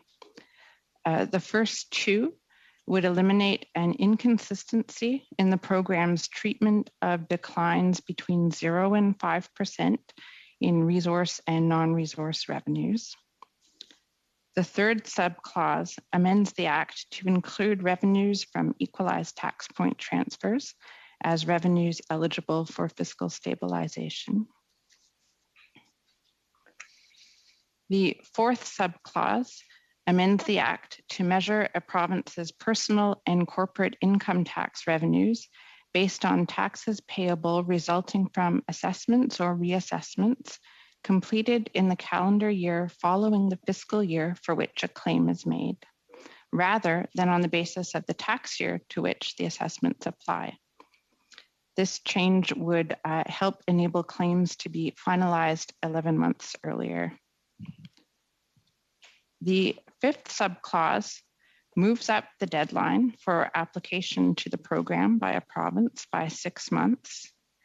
It also raises the maximum per capita amount a province can receive for a given fiscal year from $60 per capita to $166 per capita for 2018. And that amount is then indexed to grow thereafter in line with GDP per capita, along with a provision to make sure it cannot decline. This subclause also specifies that population for the purposes of these calculations is as measured as of July 1st. I'd be happy to take any questions. Okay, we have Mr. Kelly. You're muted, Pat. There we go. Thank you. So the maximum will go from 60 to 166 and then goes to 170, I think, the following year. Is that correct? Yeah, this would work out to about $170 per capita for 2020-21. Now, Alberta's true decline would be about 4,000 per capita. Is that correct, as far as you know? That I think we had testimony at Finance to that effect when in pre-budget consultation. I don't have their. Of course, nobody has applied, and we don't have actual revenue declines for any province at this time. Okay. Nobody has applied yet for 2020-21. Okay, thank you. Okay. Any further questions? Shall clause 194 carry on division? On division. Clause 195, is there further explanation there, Ms. Kennedy? Yep, so this clause would allow the Governor and Council to make regulations with respect to the information that must be prepared and submitted by the Chief Statistician of Canada for the purposes of fiscal stabilization payments. Any questions? Shall... Sorry, I forgot. There was one more subclause. Okay. All right, go ahead. Also allow the Governor and Council to make regulations with respect to the details of the determination of personal and corporate income taxes, as was referred to in clause 194. All right, shall clause 195 carry on division? On division. Clause 196, Ms. Kennedy. So this clause would specify that all technical changes, that is to say, all the changes with the exception of the higher cap, do not apply to claims for fiscal years 2019-20 and 2020-21. In other words, they would apply for fiscal years from 2021-22 and onward, but the higher cap would apply right away. Okay. Mr. Fast. Yeah, just a couple of questions. I had understood that the province of Alberta was asking for a cap of 170 per capita, correct? Or am I wrong? Pat is shaking his head. I think they were asking for the cap to be removed. Completely, that's correct.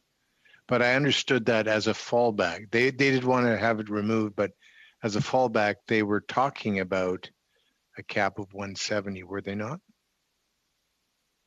I don't know. Do you know, Ms. Kennedy? I know that they'd asked to have it removed completely. Perhaps I could clarify that this legislation would work out to a cap of about 170 per capita for the year 2020-21. Okay, maybe that's where the misunderstanding is.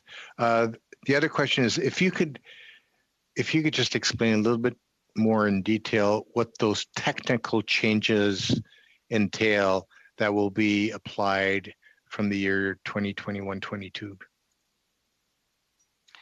Right. So these are the other changes I mentioned from clause 194, like having tax point transfers eligible for fiscal stabilization and changing the measure of personal and corporate income tax revenues so that it would be based on assessments completed in the following calendar year rather than on the basis of the tax years to which those assessments apply. Okay. Thank you.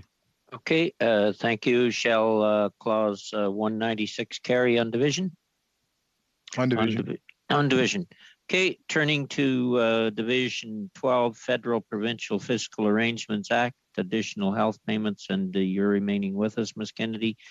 We'll first go to clause 197, and following that, there is an amendment proposed by BQ5. Clause 197, Ms. Kennedy. So this clause amends the Federal Provincial Fiscal Arrangements Act to specify that the Minister of Finance may pay an additional cash payment equivalent to $4 billion to the provinces and territories through the Canada Health Transfer.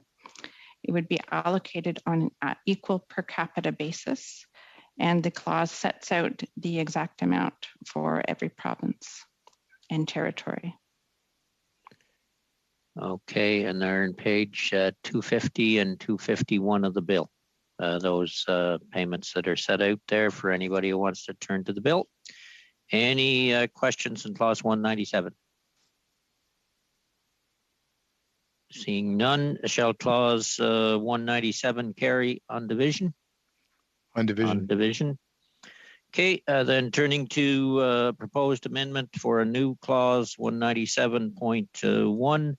Mr. St. Marie, if you want to explain your amendment. Oui, then merci, we'll have monsieur. a chair's ruling. Good. Yes, thank you very much, Mr. Chairman. So when you look at the Parliamentary Budget Office's work and the work of the Conference Board, notwithstanding the size of the current deficit in Ottawa, the public finances of the provinces are difficult to keep afloat, and to strike a balance, we need an increase to the Canada Health Transfer. That was the request from the Council of the Federation. All of the provinces have called for this.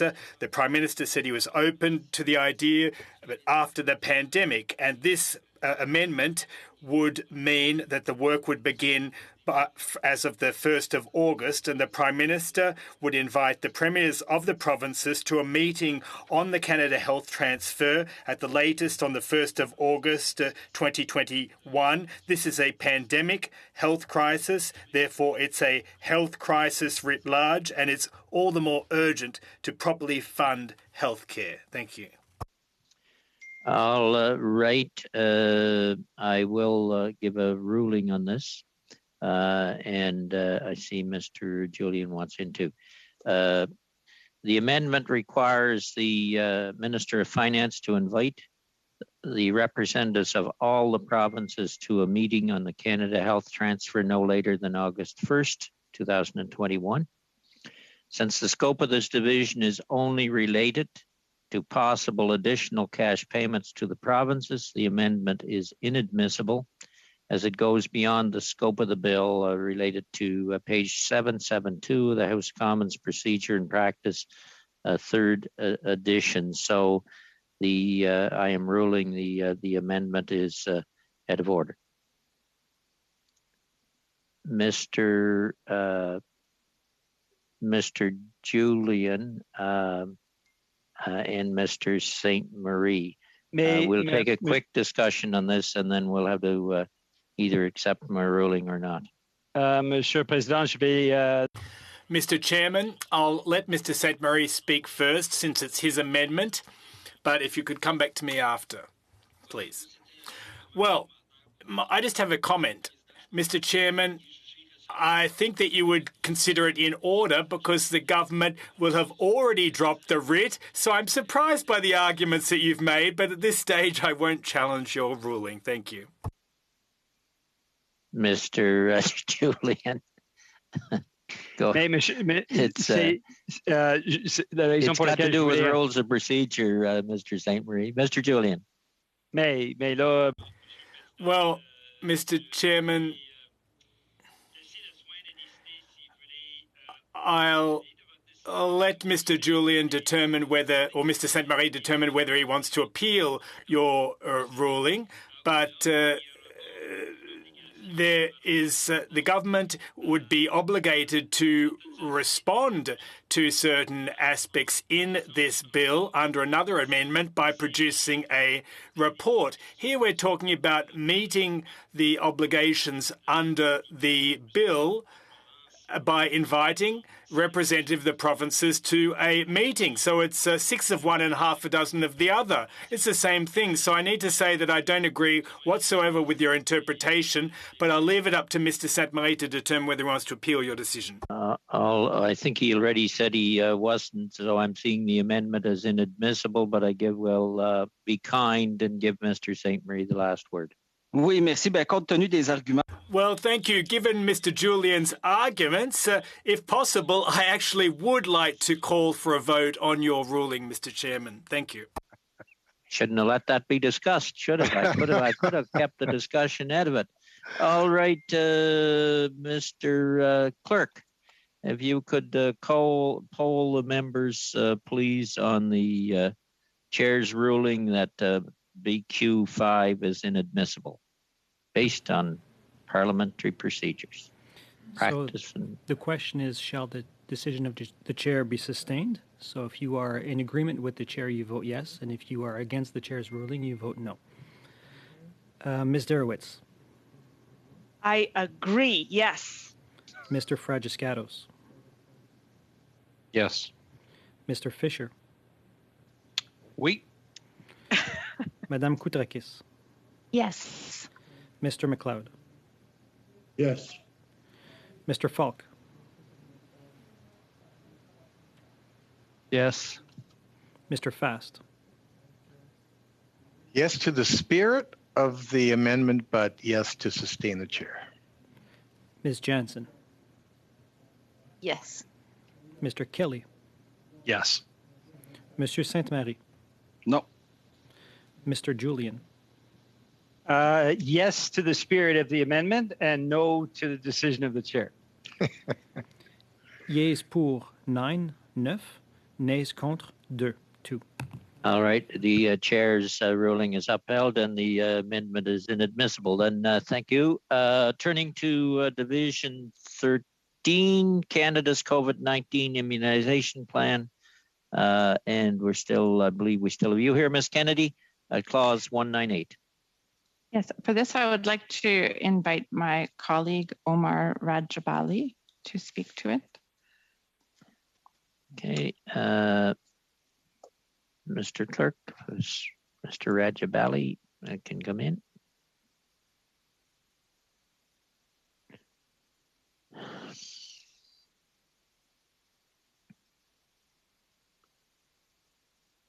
There you are. Mr. Rajabali, if you want to explain clause 198, you got the floor. Great. Can you hear me well? Yep. Awesome. So clause 198 establishes an appropriations authority authorizing a payment of up to $1 billion out of the Consolidated Revenue Fund by the Minister of Finance to the provinces and territories in support of Canada's COVID immunization plan. Payments are to be allocated to provinces and territories on a per capita basis, and the specific amounts are in the bill on specifically page 251. Okay, page 251 they're on. Mr. Falk. Yeah, if the money's coming out of the Consolidated Revenue Fund, how much money is in that fund? I'm only here to talk about section 198, and I actually cannot speak to that myself. That might be a question to ask the Minister tomorrow in the House, maybe Ted. She actually never answers. She doesn't answer questions. No, Jansen, that's clear futile there, answers. Mr. Chair. I thought I'd get an answer here at least. Ms. Jansen. Yes, I think I had asked a question on this last time earlier, and you had basically said, the $1 billion is a number that they just came up with, and then you divvied it up over, so many per capita. So my question then is do we have any idea if this is sufficient at all to cover the cost that it's supposed to cover, or is it way too much? Like, is there any concept from the provinces that this is sufficient or it's not? So I'm not aware of any communication from the provinces in terms of whether or not they've articulated if this is sufficient or not. Mr. Vast.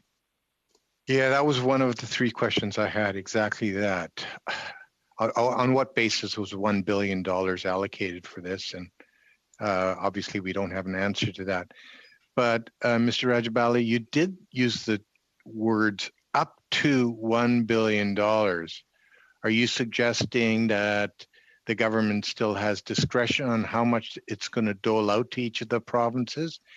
And is that discretion based, is it going to impact the actual per capita amounts that have been allocated to the provinces? So to correct myself, I think I used the improper terminology. So the amounts are actually dictated in the legislation. So I do not expect that there would be any less money that's provided to the province territories. Okay. As indicated in legislation. Sorry for that. Okay, no problem. I accept that explanation. The rollout of the vaccines across Canada has been less than optimal. I mean, we could have probably done it better. I think there's... Mr. Fast, I am going to cut you off because we're dealing with the allocations of money here. We're not talking about the program itself, whether it was good, bad, or indifferent. Well, I didn't know that had ever prevented us from having a frank discussion about... Well, we're talking about we've had frank discussions, but we are actually dealing with the allocations of $1 billion. Yes, that's correct. Here, not talking about the immunization plan as a whole. Some other committee can deal with that. I sense you're sensitive there, Chair. I'm sensitive. Did I hit a nerve? I'm sensitive to time. Okay, well, I'm more sensitive to making sure that we get this budget discussion in the BIA right as we walk through it. All right. To Mr. Rajabali, has there been any analysis done on what the incremental improvement will be to the vaccine rollouts in each of the provinces? And if so, can you point us to where that analysis might be? I am not aware of any analysis that's actually been done to answer that specific question. Really?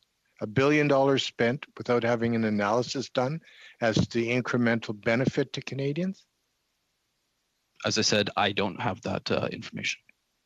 I'm shocked, actually. Thank you. Okay, Ms. Sirowitz. Thank you, Mr. Chair. I just want to ask a quick question. Mr. Rajabali, can you just remind us the $1 billion, and I see the great allocation that you have from A to M, specifically what is it to go towards? Is it for, the materials around the vaccinations? Do you have sort of like an outline of specifically what it's meant to go to? So it's it's supposed to go to province territories for their vaccine rollout. There is no specific list of what it needs to be used for. The budget document, I just have it here, talks about the things that it could be used for. So the types of examples on page 63 of the budget talks about recruiting and training immunizers, establish mass vaccinating clinics, set up vaccination units, engage Indigenous communities to advance vaccine rollout, and of course, reach vulnerable populations through community-based vaccine efforts. The bottom line is that provinces and territories can use the money based off their unique circumstances. Thank you. And have you, to your knowledge, has there been any, have you heard of any sort of concerns from any of the provinces about the amounts that they're getting? No, not to my knowledge. Thank you. Ms. Jansen. It still kind of shocks me that there seems to be very little communication between the provinces and the feds in regards to a $1 billion payment. We don't know what they're going to use it for. We're giving them suggestions. We don't know how much they need. We don't know if we're giving them too much, too little. Like there's no analysis whatsoever. Are there any strings attached? I mean, just because this thing says that this is for your COVID rollout plan, do they even have to use it for that? Is there anything? So I think we that was one of the questions previously as well. So as indicated previously, there are no conditions associated with the funding. There's the expectation that provinces, territories will continue to report on progress today in terms of vaccine rollout, such as the daily number of doses administered and adverse events, but there is no strings or conditions associated with the money to answer. So not even that a province would have to show that they have at least 50% vaccination accomplished. Nothing even in that sense. No. Okay, Mr. Falk. Yep. Thank you, Mr. Chair. Thank you, Mr. Rajabelli. Two quick questions. I don't envy you having to speak to this clause, but whose idea was it? It obviously wasn't yours because you don't have any answers. Was this just a directive that you're addressing the technical point of the clause? So I'm just here to answer the technical parts of the clause. So it's the government that makes that decision, obviously. Okay, and then my second follow-up question would be, the amounts allocated there, are they done on a per capita basis? Yes, per capita basis. Good, thanks. Okay, thank you. Then on clause, shall clause 198, Ted, your hand's still up. Okay, shall clause 198 carry on division? On division.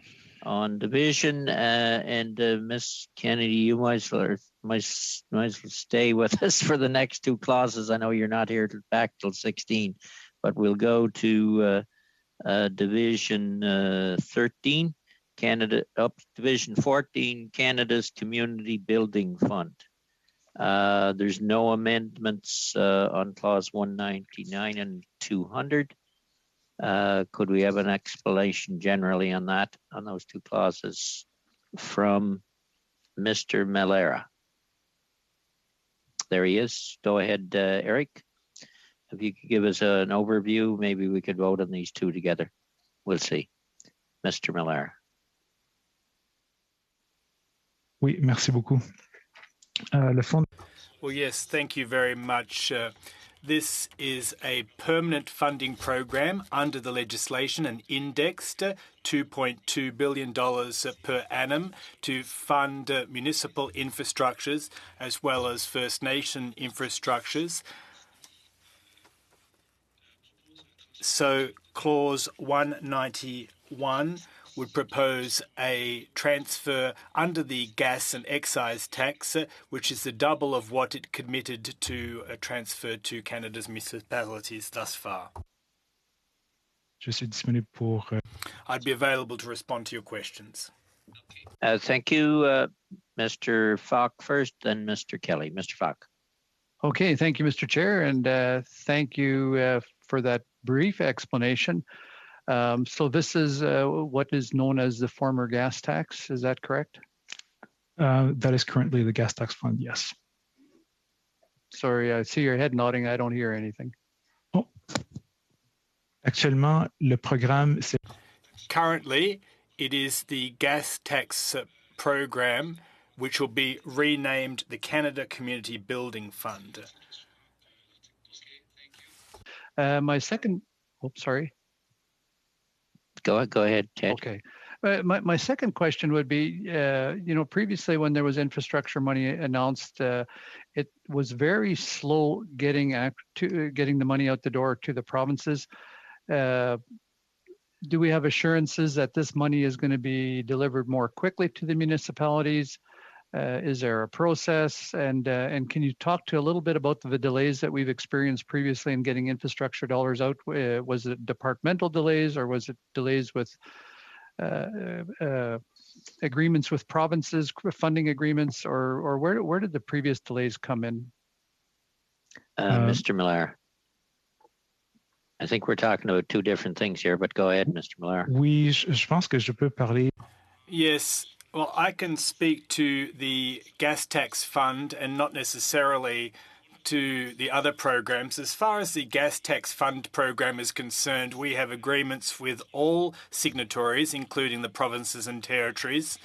Therefore, once this specific legislation is enacted, the funds will be transferred under the current mechanisms, which favour an immediate distribution of the funds once the bill is enacted.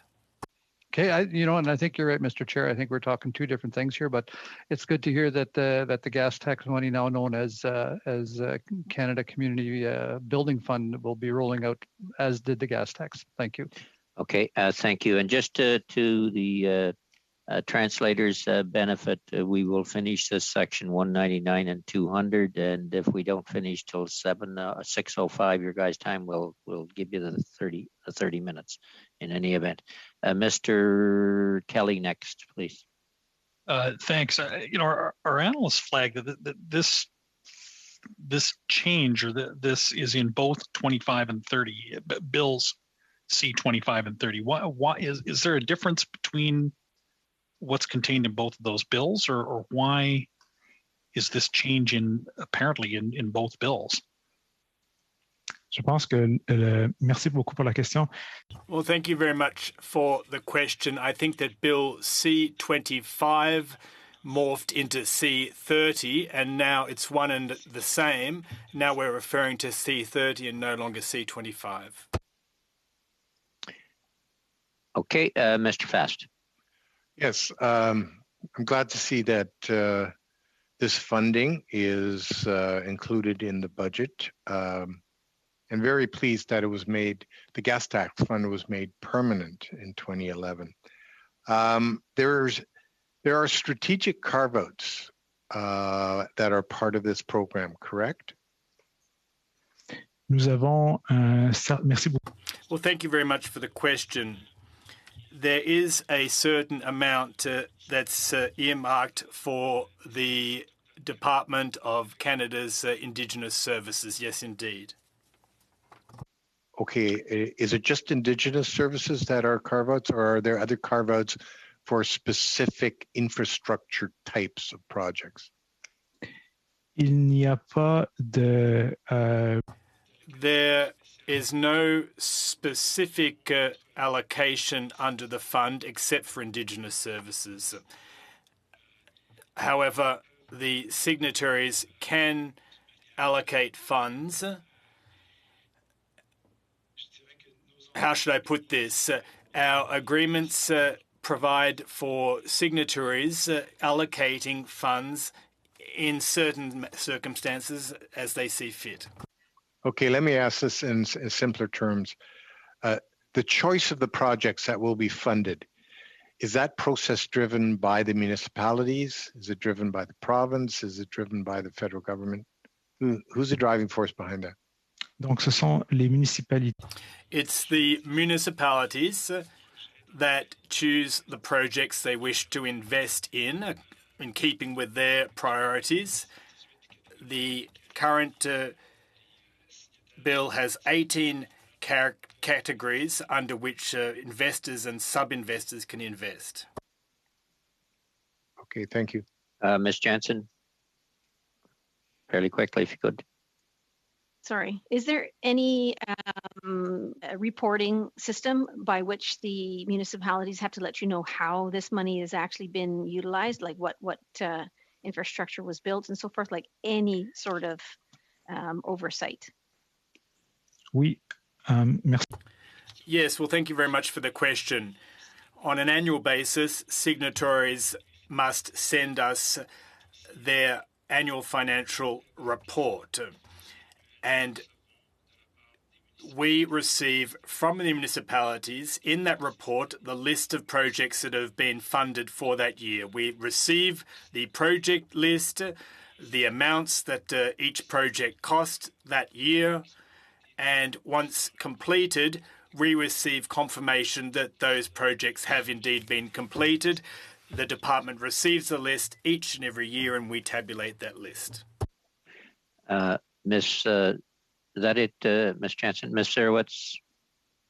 Thank you, Mr. Chair. I'll just continue on that.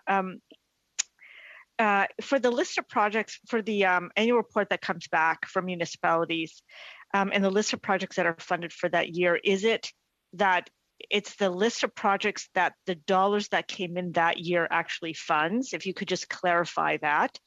Or is it that here's just a whole list of all the projects the municipalities that actually spent money on, and of course the Canada Community Building Fund sort of helped contribute to building them? So if you could be specific about, is the annual report sort of identifying exactly where the Canada Community Building Fund dollars was spent on specifically? So that's one. And the second is, in terms of Mr. Fast's question, just in terms of the municipalities choosing the projects, are there any criteria that has been articulated in terms of where the projects or how the project money can be spent? So that's part one. And then part two, if there's none right now, does the framework agreement allow for that type of criteria to actually be added or included. Okay, that's going to be the last question, or we're going to have to suspend without finishing this division. Go ahead, Mr. Millara. Merci beaucoup pour la question. Thank you very much for the question. Well, here's what I'd say. As far as the signatories are concerned, each and every year we receive their financial statement for that year. We receive the municipality's project list. Now, one of the principles of the gas tax fund is currently that municipalities can share and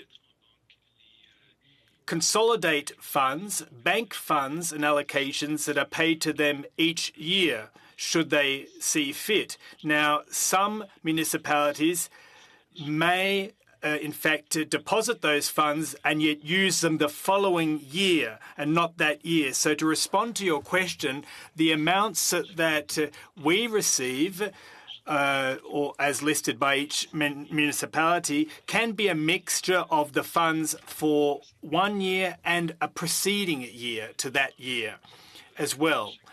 So over a period of years. Now, under the 18 categories, there are eligibility criteria attached, and we review on an ongoing basis those eligibility criteria. Okay. Does that conclude the questions, Ms. Zerowitz? Or if there's more, we're going to have to suspend now. I went way over what I promised the translators earlier. If I just had a clarification, then I'm okay, which is on the last point that Mr. Millara made, that we help determine the eligibility criteria, but can we modify them as we go along? That's my clarification. Nous ne sommes pas à la liberté maintenant de les modifier. We are not at liberty to modify them as we see fit. No, we're not. Okay, then can we see clauses 199 and 200 as one? We okay in that? Yep, I think you said okay, Ed. You're muted. Shall clauses 199 and 200 carry on division? On division. Okay, with that, we will suspend for 30 minutes, and we will come back at 7:09 Ottawa time. So we will reconvene at 7:09. So meeting suspended for 30 minutes. Sorry. Sorry, Gabriel. Oui, c'est 6h39. 6:39, Mr. Chairman. 6:39, not 37. Okay, 6:39. 6:39. That's right. Sorry. Yeah. 6:39. Great. Meeting suspended.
Bill C-30, an act to implement certain provisions of the budget tabled in Parliament on April 19th. And we're starting with Division 15, the Hibernia dividend-backed annuity agreement. Point of order, Chair? Yep. If I could. I'm having a bit of a tough time hearing you. I'm not sure if the issue is technical just on my end, but you're in and out. Okay. Is everyone having that problem?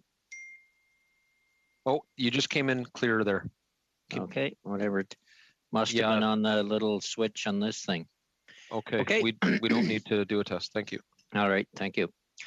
So we're starting with Division 15 Hibernia dividend-backed annuity agreement on clause 201, and Mr. Miller will be the lead. And before you start, Mr. Miller, it's a lovely evening in Nova Scotia over there in one riding. It's Sean Fraser's birthday today, so we'll all wish him well on his birthday. I see him there. He's not moving. He looks like he's frozen. Maybe he's getting old or something. You never know. He did have ice cream and cake. I do know that. So, okay, Mr. Miller, the floor is yours. It's true. A few more gray hairs, Wayne. Am I coming through? Yeah, you are, but we can hardly see. You're not moving. You're frozen. Okay. Okay, well, when my daughter goes to bed, I'll move to the area of the house with better Wi-Fi. Okay, good. Mr. Miller. Oh, okay, thank you, Chair, and happy birthday, Mr. Fraser. Sam Miller, Department of Finance. I'm here to speak to Clause 201. The proposed measures in this clause would provide clear statutory authority for the Minister of Finance to make payments to the Government of Newfoundland and Labrador as required by the 2019 Hibernia dividend-backed annuity agreement with the province. Okay, is there any questions on clause 201? Mr. Fast. Well, could we have a more in-depth explanation of what this entails? We might as well just get that all done up front because I have got lots of questions and I'm sure Mr. Miller can answer them in advance. So why doesn't he go ahead and do that? Mr. Miller, if you could. Sure. Well, in brief, the proposed provisions here would provide statutory authority for the Minister of Finance to make requisitions from the Consolidated Revenue Fund in order to make the payments that are prescribed in the agreement between the two governments. The agreement that is referenced here is an agreement from April of 2019, which the two governments reached in relation to the dividends that that Canada receives from its ownership in the Hibernia offshore oil project. Can you tell me what are the total dividends per year that Canada receives from its interest in Hibernia? Well, it would depend. It would depend on the year. The dividends fluctuate based on the amount of oil produced by the project and the sales of the company that controls the equity stake, which is the Canada Hibernia holding company, and of course the price of oil that they can command when those resources are sold. So it really does fluctuate from year to year based on those variables, and of course the operating cost of the project, which the company is responsible partially for. Yeah. So based on that, I would have no idea what the revenues are, but I think you've got a pretty good idea. What were the revenues last fiscal year? I don't have that figure in front of me, but the agreement I think is the important thing here, and the agreement does prescribe certain payments that the government of Canada needs to make to the province of Newfoundland. Those payments were estimated at the time of the agreement based on future projections of the dividends that would accrue to Canada from the ownership. So it's reasonable for me to ask, what are the dividends that are generated from this project to the benefit of Canadians every year? Yes, it fluctuates. Give me a range. And if you can't, that's fine. Just admit that you don't know, and then we can get on to some other questions. Sure. Well, I think you know, in the agreement, the early years would be the ones over which there would be probably the greatest correlation between dividends prior to the agreement and the dividends in most recently. And so you can see in the agreement that in 2019, the payment from Canada to Newfoundland was just below $135 million. Okay, so I guess help me understand this.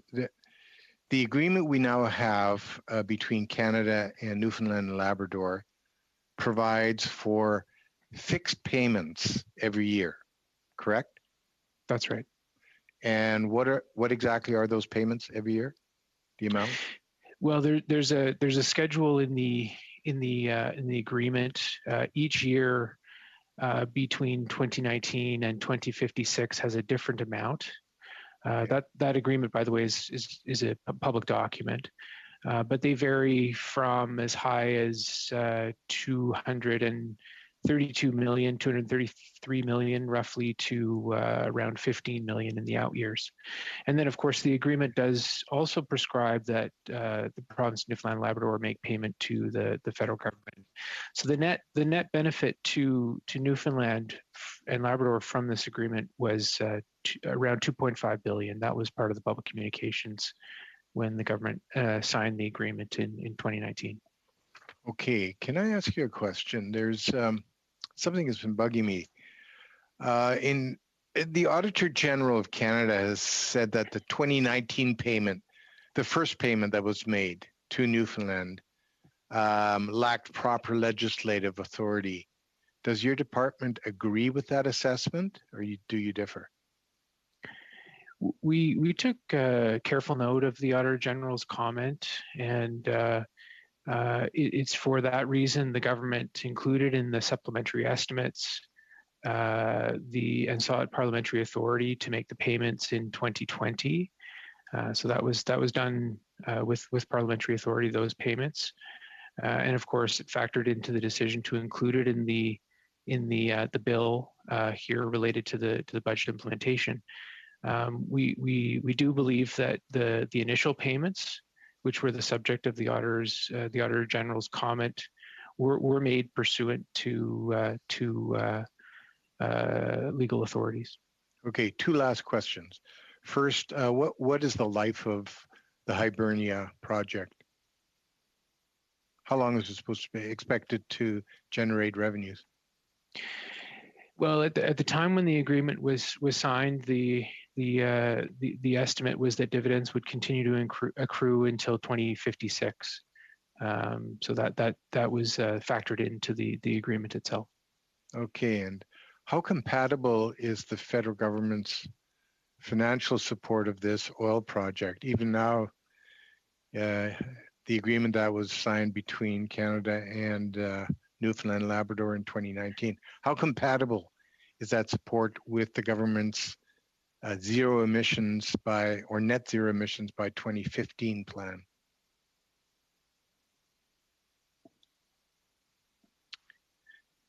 Because the federal government's committed to net zero by 2050, and yet it's promoting Hibernia, continues to promote Hibernia. I'm not sure I'm in a position to answer that question in a comprehensive manner. The underlying equity stake in the project is something that the federal government has held for a number of decades, and is really something that continues. And I think was taken into account when the government made those broad commitments to net zero by 2050.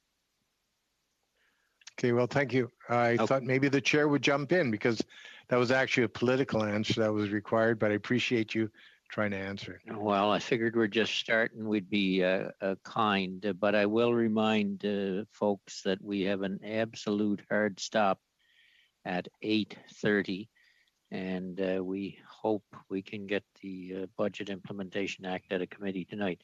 Shall clause 201 carry on division? On division. Sorry, I'm sorry. Ted, did you want to have a question there? You're muted, Thank Ted. you. Thank you. Yep. I just wanted to follow up a little bit on Mr. Fast's questions. This $3.3 billion, is that going to be the aggregate of the payments made to Labrador and Newfoundland for the entire period? That is the cumulative total of the payments from Canada to Newfoundland and Labrador, and then there is cumulative payments from the province to the federal government of approximately 800 million, which brings you to a net of 2.5. A net of 2.5. And so do you actually have a schedule or a schedule of those payments? That's right. This is outlined in the agreement, which again is publicly available. It is Schedule A, which outlines the payments from Canada to the province, and Schedule B, which outlines the payments from the province to Canada. Okay, perfect. Thank you. All right, and then back to where we were. Shall clause 201 carry on division? On division. Okay. Division 6. Thank you very much, Mr. Miller. And we're back to Ms. Kennedy. Division 16, Nova Scotia, Newfoundland and Labrador Additional Fiscal Equalization Offset Payment Act on clause 202. So I believe Ms. Kennedy, you're on. Yes, thank you. So clause 202 amends the Nova Scotia and Newfoundland and Labrador Additional Fiscal Equalization Offset Payments Act to authorize the Minister of Finance to make an additional fiscal equalization offset payment to Nova Scotia of $85.6 million for the 2020-21 fiscal year. It also extends the Minister's authority to make additional fiscal equalization offset payments to the province for fiscal years 2021-22 and 2022-23 if the province receives an equalization payment for those fiscal years.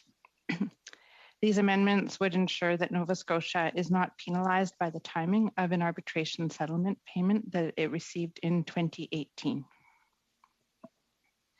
Okay, any questions here? And we're on page 253 and 254 of the bill. Mr. Fast, your hand is up. I believe you left it up. Nope, I just put it up again. Okay, good. Two questions. One, what is the status of the Sable Offshore Energy Project? I'm assuming it is pretty well exhausted. I don't know whether Ms. Kennedy, go ahead, Ms. Kennedy, if you got that answer. It's not really related to Bill C-30, but we'll let it go. I don't know the details of it, but I think the gist of it is, yes, it's not producing anymore. It is relevant, Mr. Chair, because remember this payment or this is a backfill arrangement, and it's extending this agreement to 2023, and I believe 2023 is assumed to be the end because the Sable Offshore Energy Project has expired. But I had a second question. Bill C-20, why are we duplicating legislation? Bill C-20 specifically addresses this. And now, is it being superseded by the BIA? Like, we saw this happen, I believe, with Bill C-25 as well. We've got these different pieces of legislation, and then the BIA comes along and it basically supersedes those pieces of legislation. Is that correct? Ms. Kennedy? Yes, that's correct. And if I may add for your other question, equalization works with a 2-year lag and a 3-year moving average. Right. So the impact of the money received in 2018 will continue to impact equalization payments until 2022-23. That's right. Okay. Thank you. Then shall clause 202 carry on division? On division. Division. Thank you very much, Ms. Kennedy, for being here for 4 different divisions. Then division part 4, division 17. The lead is Andre Arbar. I see he's here. Clauses 203 and 204. If you could, Telecommunications Act, if you could go on that, Mr. Arbar. Certainly. Thank you, Mr. Chair. Good evening. My name is Andre Arbar. I'm the Acting Director General of Telecommunications and Internet Policy at Innovation, Science and Economic Development Canada. Clause 203 is an amendment to the Telecommunications Act intended to help facilitate the coordination of broadband infrastructure funding. The Government of Canada has a number of programs that help support broadband infrastructure expansion in underserved areas that are not served by the market. This includes, for instance, the Universal Broadband Fund out of ISED. The CRTC, as the sector regulator, also has a broadband fund that stems from their authorities under the Telecommunications Act. The CRTC's fund is a bit different from your typical programming, since the CRTC is an arm's length regulatory tribunal. The fund is supported out of a levy on the telecommunications industry, so it does not come out of the CRF. The amendments here are intended to help facilitate coordination with the CRTC fund. It would do so if passed in 2 ways. One would be to limit the nature of appeals that could be filed by parties regarding CRTC broadband projects. There are currently 3 avenues of appeal under the Telecommunications Act. These avenues of appeal are generally intended for broad-based, complex regulatory decisions that affect the entire industry. The concern would be that if these were applied to individual broadband projects, they would just slow down the rollout of those projects unnecessarily. So the amendment would remove 2 of those avenues to the Governor and Council and to the CRTC itself. Applicants would still have recourse to the Federal Court of Appeal if they wish to challenge a decision. The second action that this would do is would facilitate the sharing of broadband project information between the CRTC, other federal departments and agencies, and with provinces and territories. This would better facilitate the rollout of broadband projects. And then finally, Clause 204 would just correct an imprecision in the French language of that section to better reflect the English and the intent of that section. Thank you. I don't think there's probably any questions on 204. Pretty straightforward, but clause 203, Ms. Jansen. I just want to seek some clarification. Are you suggesting that this is going to speed up the process because now people will have less opportunity to appeal a decision? Like is how you're going to speed up the process, is by giving them less appeal?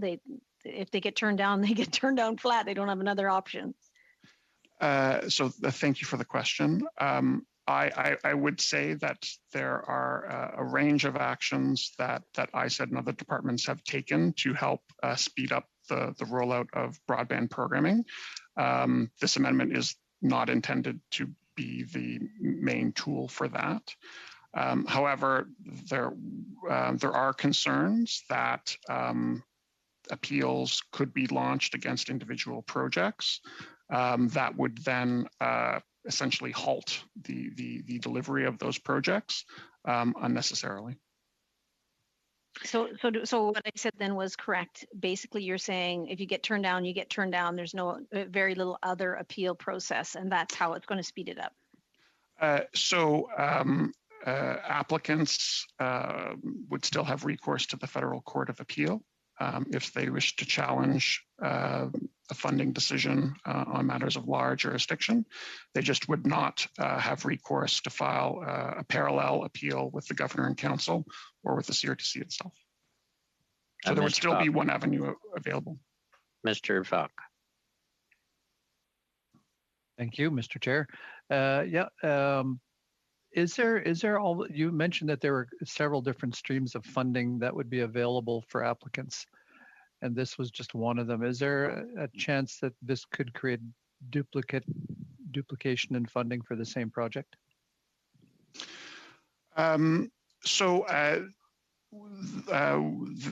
We do already have processes in place to avoid duplication in funding projects. A key instrument of this is broadband maps that ISED maintains in partnership with the CRTC. If you can imagine like a jigsaw puzzle between existing project infrastructure coverage as well as proposed projects, analysis done by ISED engineers to avoid overlap between projects or with existing infrastructure.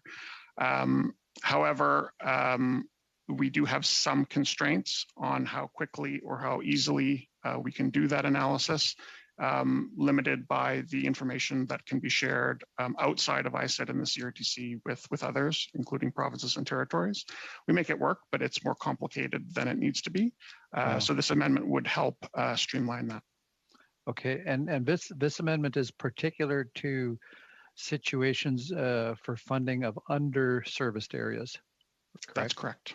And how do you define an underserviced area? So in the context of the legislation, we are not defining that, given that technology and what is an adequate level of service can evolve over time. In terms of the government's overall connectivity strategy and the targets embedded in our current programming, either at ISED or the CRTC or others, our target is a minimum download speed of 50 megabits per second and a minimum upload speed of 10 megabits per second. Okay. Like I've in my particular writing, for example, I've got almost 20,000 square kilometers, and I've got lots of areas that would claim to be underserviced, and I believe probably they are, and that's just because there's no business plan for service providers to service these rural residents or smaller communities. Is this fund going to address that need? So the government has committed to extend service at this target speed to 100% of Canadians. So yes, the intent is to address gaps wherever they exist. These amendments are minor and involve some coordination issues, but cumulatively $7.2 billion have been allocated for the expansion of broadband infrastructure. Okay, thanks, Mr. Arbour. Okay, Mr. Fast. Yeah, that was actually my question, was what's the scope of the problem? And you say that the government has identified there's at least $7.2 billion worth of investment that has to be made from the federal government to get 100% of Canadians up to a certain broadband speed. Is that right? That is correct. And you said you haven't defined the term underserviced. How do we determine what the scope of the problem or the challenge is if we actually haven't defined the fundamental term that determines whether we have a problem in the first place? So I would just draw a distinction to what is in the Telecommunications Act versus what is in the government's overall strategy or what is in program criteria. Historically, the Telecommunications Act is technologically neutral because technology changes over time. In terms of the government's strategy and program criteria, either at ISED or the CRTC, there's a clear benchmark. Okay, I'm glad to hear that, because the broadband, I think that's one area we all as parliamentarians could probably agree on. That broadband is one of the most important investments we could make in terms of driving productivity within our economy, improving the competitiveness of our economy. So we are very much supportive of this investment. So could we see, I see too, I was going to say, could we see all agree on clauses 203 and 204, but I see Mr. Mr. Fox hand is up, and Ms. Jensen. Yep, thank you, Mr. Chair. I did have a follow-up question as well. It's one thing to fund the infrastructure, the fiber optics or line of sight waves, but is there also anything in the act or in the regulation that would prescribe what is considered a reasonable amount to pay for broadband service for the service that you're describing as 50 down and 10 up? Not in the act itself. In terms of how the price charged, of course, though, is an important consideration in program criteria. And so that is assessed as part of the broadband project applications. Okay, because I know anything's available at a cost. So we can get 100% coverage, but the cost may be unaffordable. And so certainly, yes, if people cannot, I'm sorry. No, I think you're probably going to answer it, but if people can't afford it, there's no use having the hard infrastructure there if it's not affordable to connect up, right? And so there has to be a commitment, I think, and there needs to be some thresholds established as to what that rate will be to provide that amount of service in order for applicants to qualify for the funding. I know that's probably not your choice to make, but maybe you can chase it up the ladder. Chase it up the ladder. You can chase it up the ladder, Andre. Ms. Jansen. Just a quick question. What happens when there's a difference or a disagreement between, say, CRTC and the government as to which area is most underserved? Like, do they flip a coin? Who gets to decide it, since their criteria are different?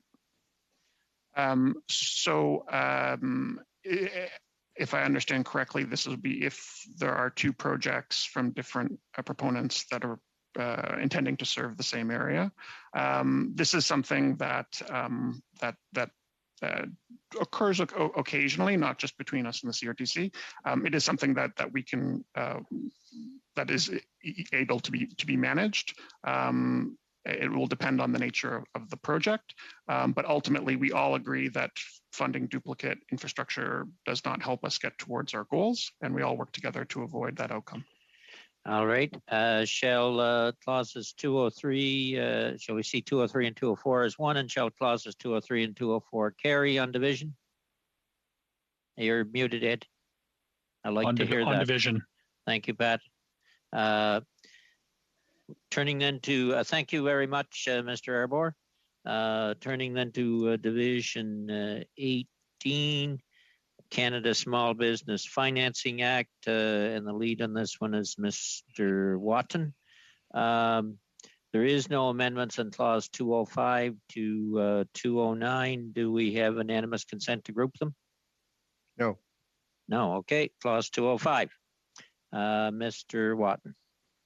Steve Watton, I'm with ISAD, and I'm here to speak to you clauses 205 to 209, which deal with enhancements to the Canada Small Business Financing Program.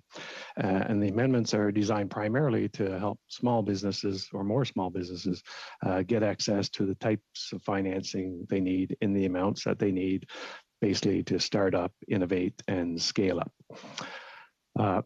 Clause 205.1, it's basically a clarifying amendment to the definition of a loan. And this clause amends Section 2 of the Small Business Financing Act to specify that a loan includes a line of credit and not just a term loan, which is under the normal program. So it's just a clarification to be explicit in the Act. 205.2 and 205.3 are clauses which amend the definition of small business in Section 2 of the Canada Small Business Financing Act. And it's basically to remove the restriction which excludes not-for-profit, charitable, and religious enterprises from accessing the program. Okay, any questions? Shall Ms. Jansen? I'm just wondering, we hear often, what a terrible thing it is a small business is incorporated. Is that part of the definition of a small business? Because I mean, many people do incorporate for liability reasons and so forth. Yes, a small business can be a incorporated business, sole proprietor, or a partnership business. Yeah, yes, actually, and the vast majority of them are incorporated companies. Okay, shall clause 205 carry on division? On division. Clause 206, Mr. Watton. Okay, so 206, 1 and 2 are basically dealing with borrower eligibility, who's eligible for the loans, and 206.2 is a consequential amendment for that.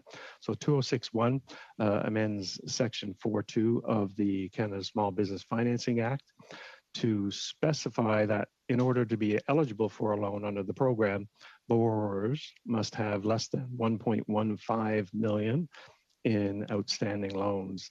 It was previously 1 million, and it's being increased as a result of the introduction of the line of credit sort of facility.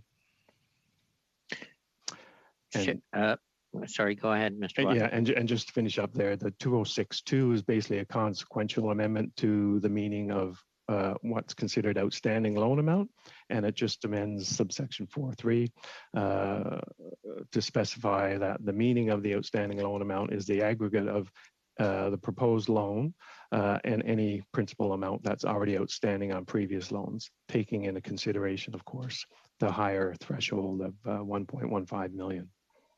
Okay, Mr. Kelly. Okay, so the rationale on the increase is simply to incorporate the line of credit portion. Is, you know, had this, how long had this limit at $1 million been in place? I mean, what I'm getting at, I guess, is eventually, is there a contemplation of an annual increase or an ongoing increase, just per business on the basis of inflation, or as amounts go up over time? I mean, this had been described as in part a COVID liquidity measure to enable small businesses greater access to capital. But is there anything contemplated in the future on around those limits, or is it just limited to the expansion due to the addition of credit lines? So to answer your question, the $1 million maximum loan amount has been in place since 2015, and it used to be 500,000, and it was increased to 1 million in 2015, and that's primarily for real property loans, of which 350,000 is allowable for equipment and leasehold improvement purposes. So in this proposal, and the maximum loan amounts by loan classes are going to increase as well. So the 1 million threshold has been there since 2015. It's going to go to 1.15 million to accommodate the additional line of credit, but also the sub thresholds within that 1 million are going to increase from 350,000 to 500,000 for equipment and leasehold improvement sort of purposes. Thank you. Ms. Jansen. Yeah, I'm just wondering, how much discussion has been had with different financial institutions about this program? Because I know a number of the loan programs that were meant as COVID support didn't really work for many small businesses because the way they were arranged, the requirement that they had to fulfill in order to get the loan was just impossible for them to meet. Maybe they were under lockdown, so they couldn't put out any revenue projections. Like how much actual discussion has been had with institutions to make sure that this is actually going to help small businesses? Yeah, so I would say a fair amount. Over the last several years, the program has a statutory review that it undertakes. So the last review period ended this last year, and there was a fairly elaborate review undertaken, and that was informed by discussions with not only lenders but with borrowers.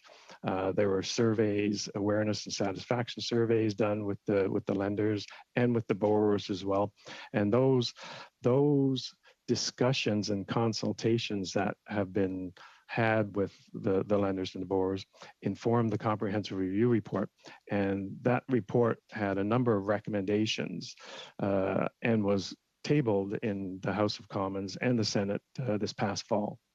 Right, so that's public information. So a lot of these recommendations that are being proposed through the budget 2021 had already been vetted through the financial institutions.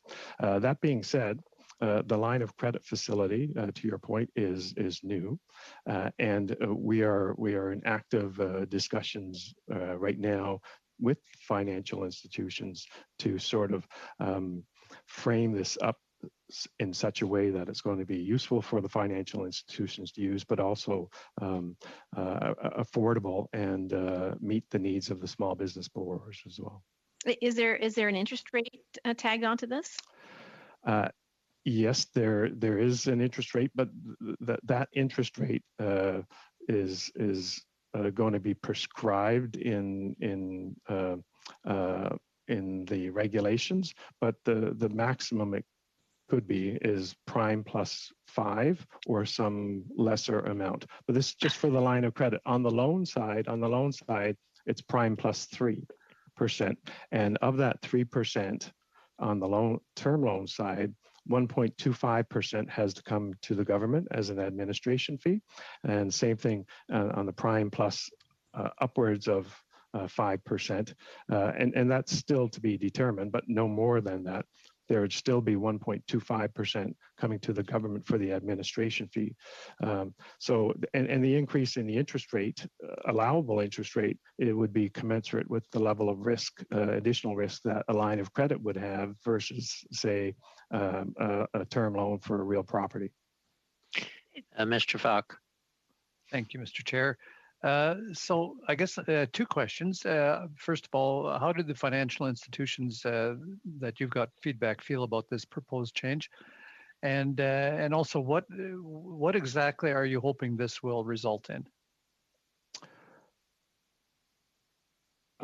Yeah, so there are a number of changes that are being proposed, and I would say that all the feedback that we've been getting from the financial institutions have been positive, and they are saying that these measures will do more to help small businesses get access to financing, and it's access to financing that would otherwise be unavailable, right? So if they're falling under, a conventional like lines of credit or conventional term loans, they'll be given out under the conventional sort of products within those financial institutions. It's only when the financial or the borrowers are a little higher on the risk spectrum that they would use this product. Mr. Fast. Yeah, just to follow up on that, and the product is part of an existing program already. This is not new. It's just that the program is being made more flexible. It's being somewhat expanded to clarify definitions on who can qualify for this. And what brings lenders to the table is the fact that the government is guaranteeing a percentage of any loan losses, correct? Absolutely. Yes, that is correct. Thank you. Okay, shall clause 20, your hand's still up, Ed. Shall clause 206 carry on division? On division. Okay, clause 207. 207 is just a clarifying technical amendment to the program liability ceiling, and the clause amends subsection 6.1 of the Small Business Financing Act to better articulate the meaning of the program liability ceiling. Okay, shall clause 207 carry on division? On division. On division, and we're about page 258 in the bill. Clause 208.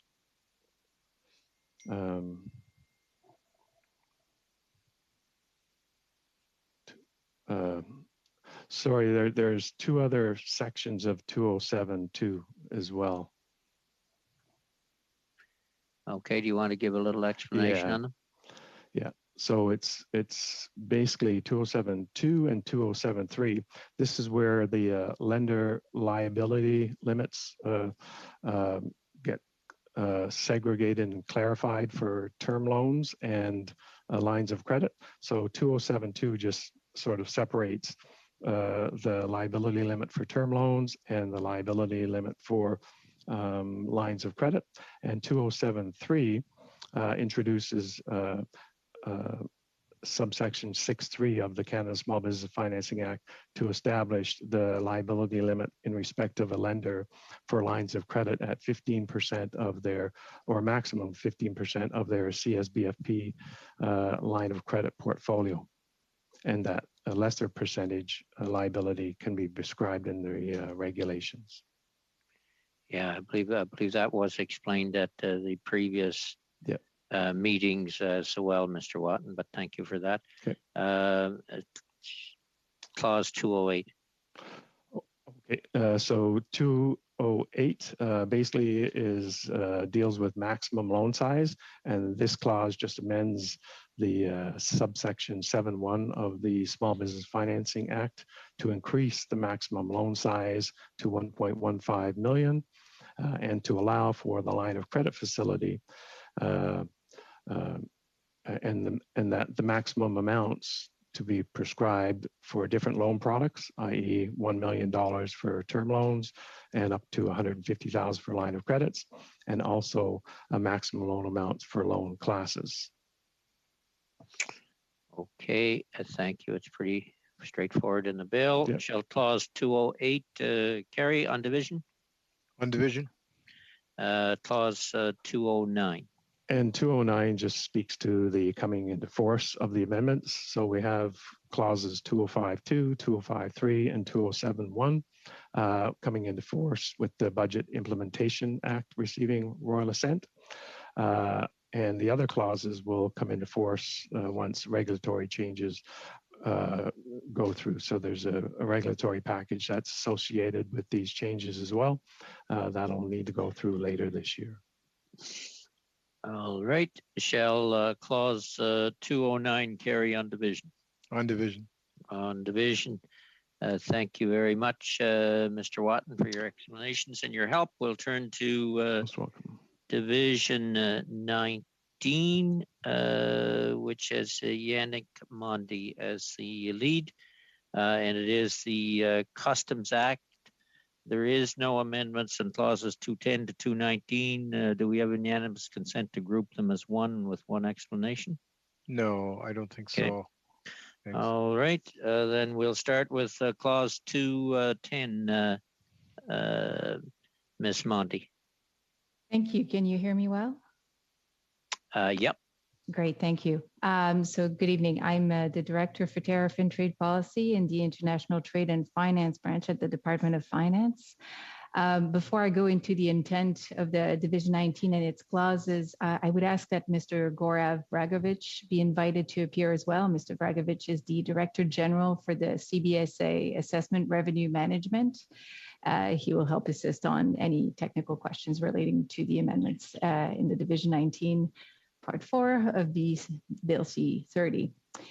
Overall, Division 19 Part 4 amends the Custom Act to make amendments to this legislation to help support the modernization of the payment processes of duties and taxes for commercial importers, primarily by establishing an interest-free period as well as a single harmonized billing cycle for monies owed, as opposed to the current terms of the Act right now that set payment, interest, and other monies owed on the basis of each transaction.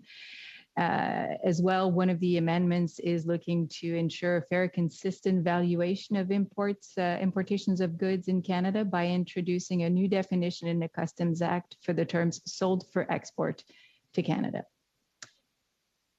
So Clause 210, this clause allows importers to correct an import declaration before a deadline without triggering a redetermination that could generate penalties of interest. It effectively amends subsection 32.2, paragraph 3 of the Customs Act, and allows an importer to make those an error correction before a certain deadline that will be set without it being treated as a redetermination under paragraph 59.1 of the Customs Act.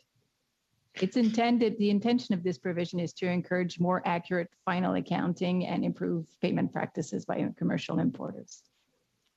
Okay, thank you. And Mr. Vrakovic is here now as well. Ms. Jensen. Really appreciate that last one because I know that that is a very difficult thing to do. There's no doubt about that. But could you explain the export for you kind of touched on it a minute, export from Canada. Sorry, could you explain the background why you're doing that? The sold for export Canada? Sold for export, yeah, exactly. Yes, that is actually in, if I'm not mistaken here, I believe this is clause 213. Okay, we'll come to Would you that. like me to get? No, we'll wait till we get there. We'll come to that then. Any further questions? Shall clause 210 carry on division? On division. Clause 211. Okay. For clause 211, it amends section 33.4 of the Customs Act, which currently imposes an obligation to pay interest on duties owing on imported goods from the day after liability to pay occurs. This will, the intent of the change is to establish in regulation the point when the interest will start accruing, as well as to allow an interest-free period to pay duties in respect of goods released prior to accounting, which is effectively most commercial importations. So this interest-free period in regulation is subject to limits that are being created in this subsection that will be at least 12 days and no more than 80 days.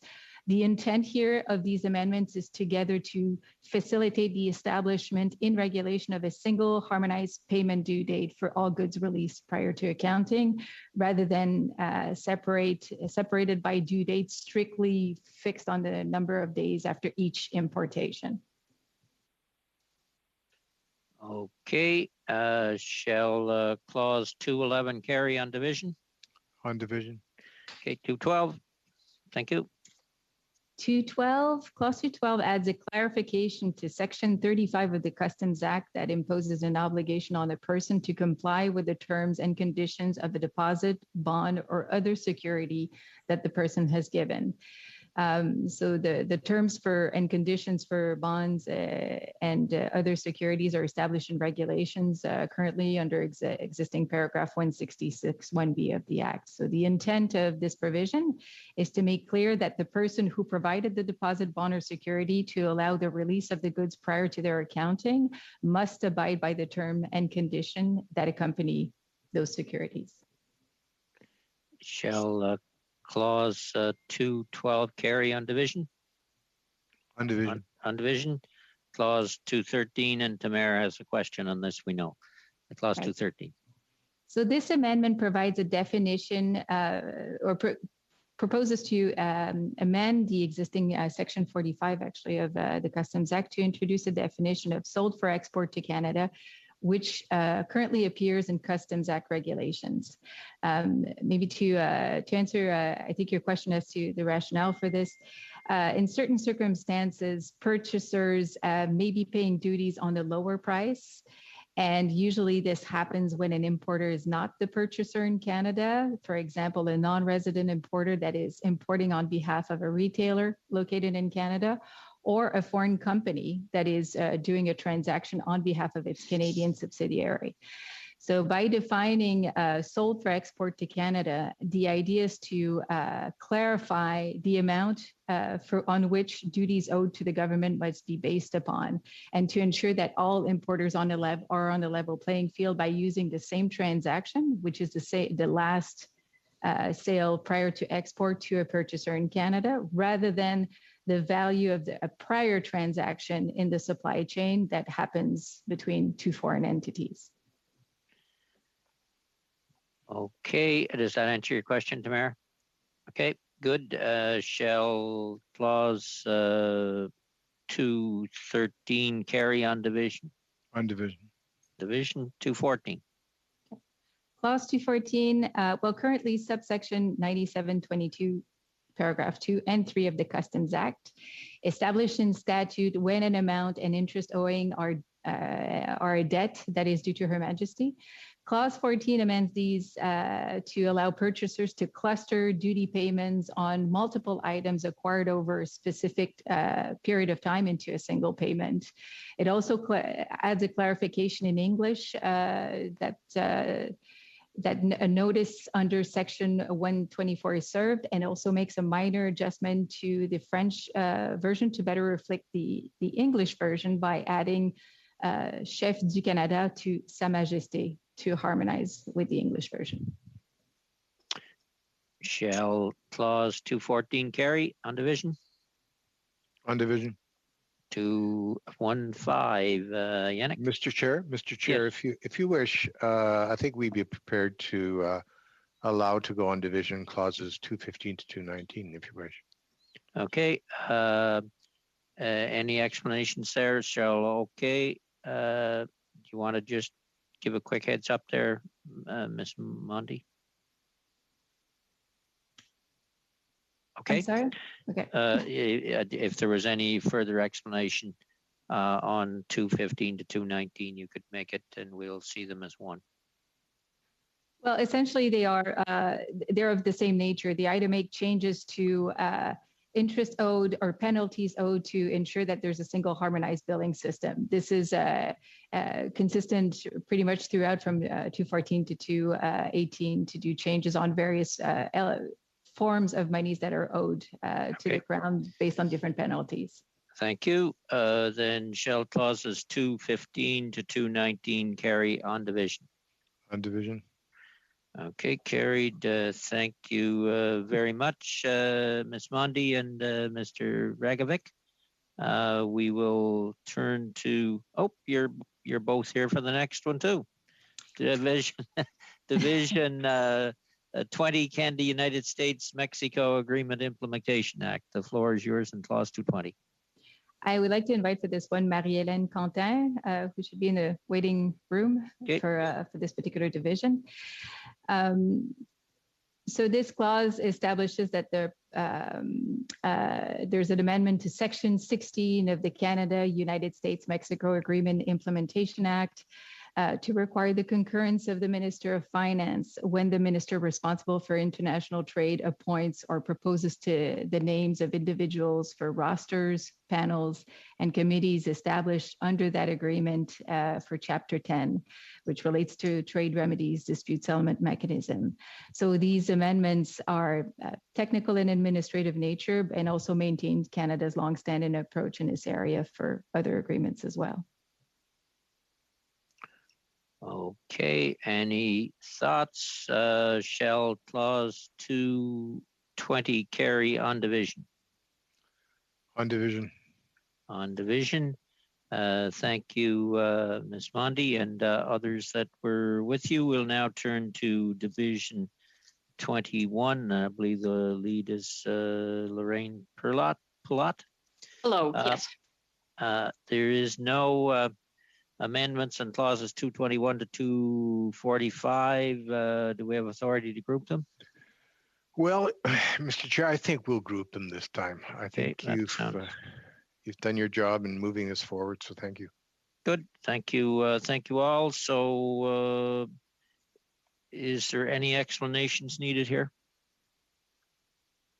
There's no amendments. Okay, shall we see clauses? Shall clause 221 to 245 carry on division? On division. On division. Thank you. Then on, thank you very much, Ms. Pilot. So turning then to division 22, Canada Labour Code Equal Remuneration Protection Clause 246. And the BQ 6 amendment is in place there. So we'll turn to the block, and we have with us Barbara Moran on this division 22. Gabriel? Oui, merci, Monsieur le Président. Thank you very much, Mr. Chairman.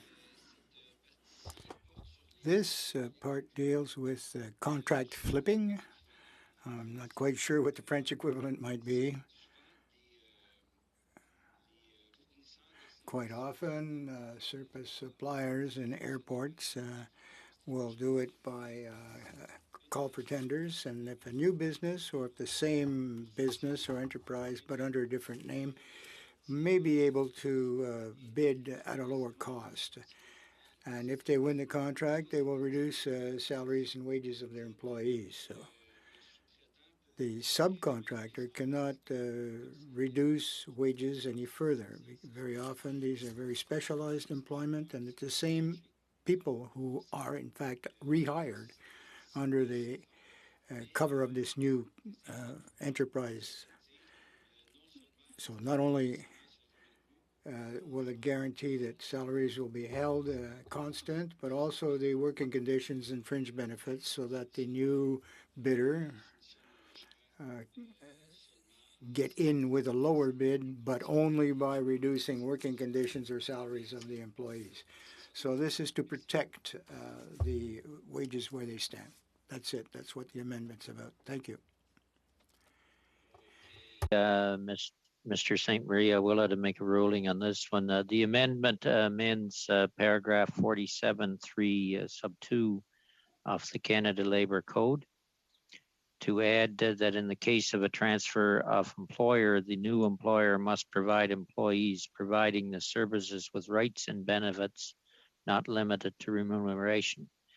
The Act presently is silent in regard to the right and benefits of employees. Therefore, the amendment goes beyond its scope as adopted at second reading by the House on page 772 of the House Commons Procedure and Practice, third edition. So the amendment is out of order. With that, on clause 246, is there any explanations needed from Ms. Moran? Shall clause 246 carry on division? Oh, sorry, Ms. Jansen. Sorry, yeah, I'm hoping that we can get a bit of an explanation on each of these, if that's all right. 246, go ahead. Sure. Ms. Moran. Thank you. So clause 246 includes changes to part 1 of the Canada Labour Code that would extend the equal remuneration protection to all federally regulated covered by a collective agreement in the air transportation sector working at airports. As well, it would also provide a regulation-making authority to extend this provision to other industries. Okay. Sorry, Mr. Falk. Yeah, I'm just wondering, how is that different from the way it is right now? Sure, thank you for the question. So what's in the Canada Labour Code right now is to provide that protection, that equal remuneration protection, only for pre-board security screeners. So what this would do is it would extend it to all of those individuals that are working in the air transportation sector, working at airports that are covered by a collective agreement. So it extends it. Okay. Thank you.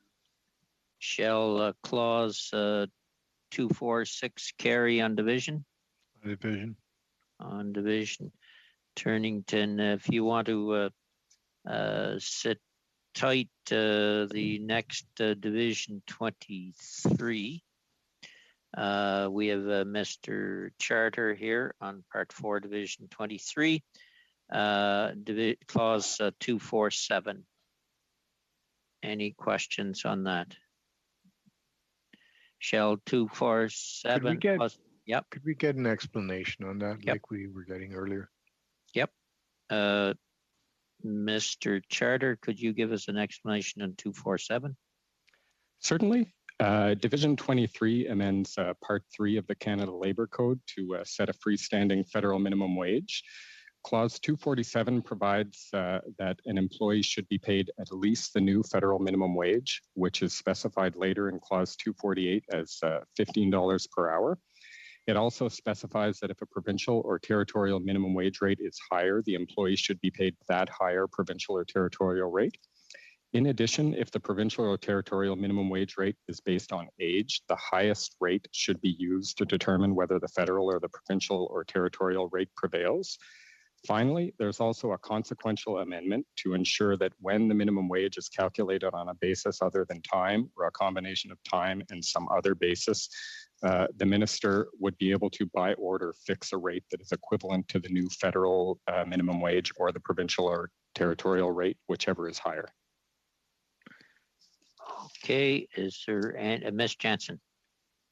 So do I understand correctly that you will disregard the minimum wage if it's lower in a province? Is that correct? You'll disregard it.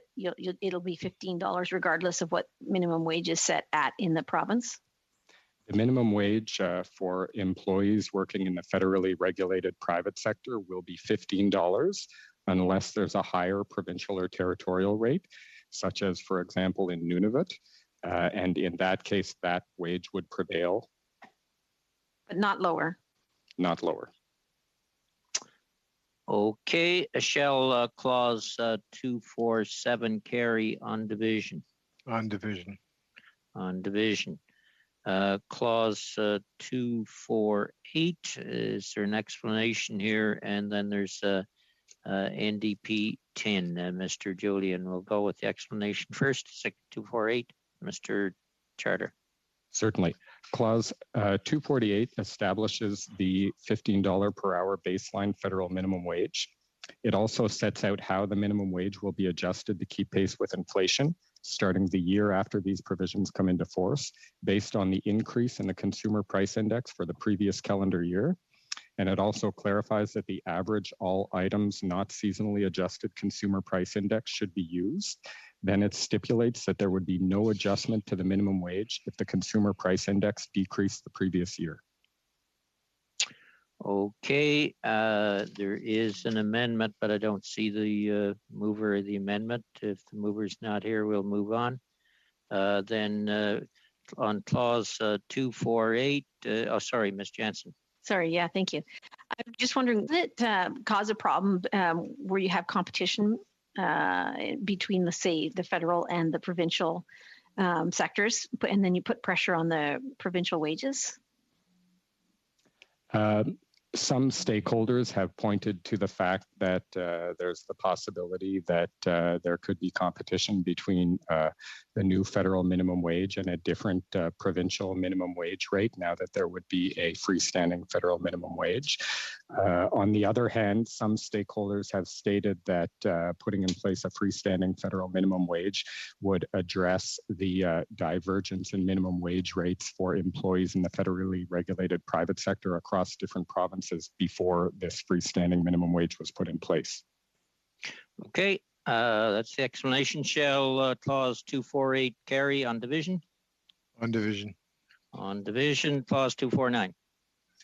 Clause 249 sets out that these amendments would come into force 6 months after royal assent.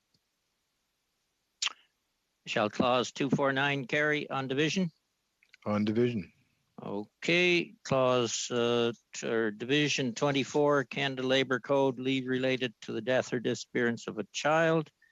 And we're back to Ms. Moran.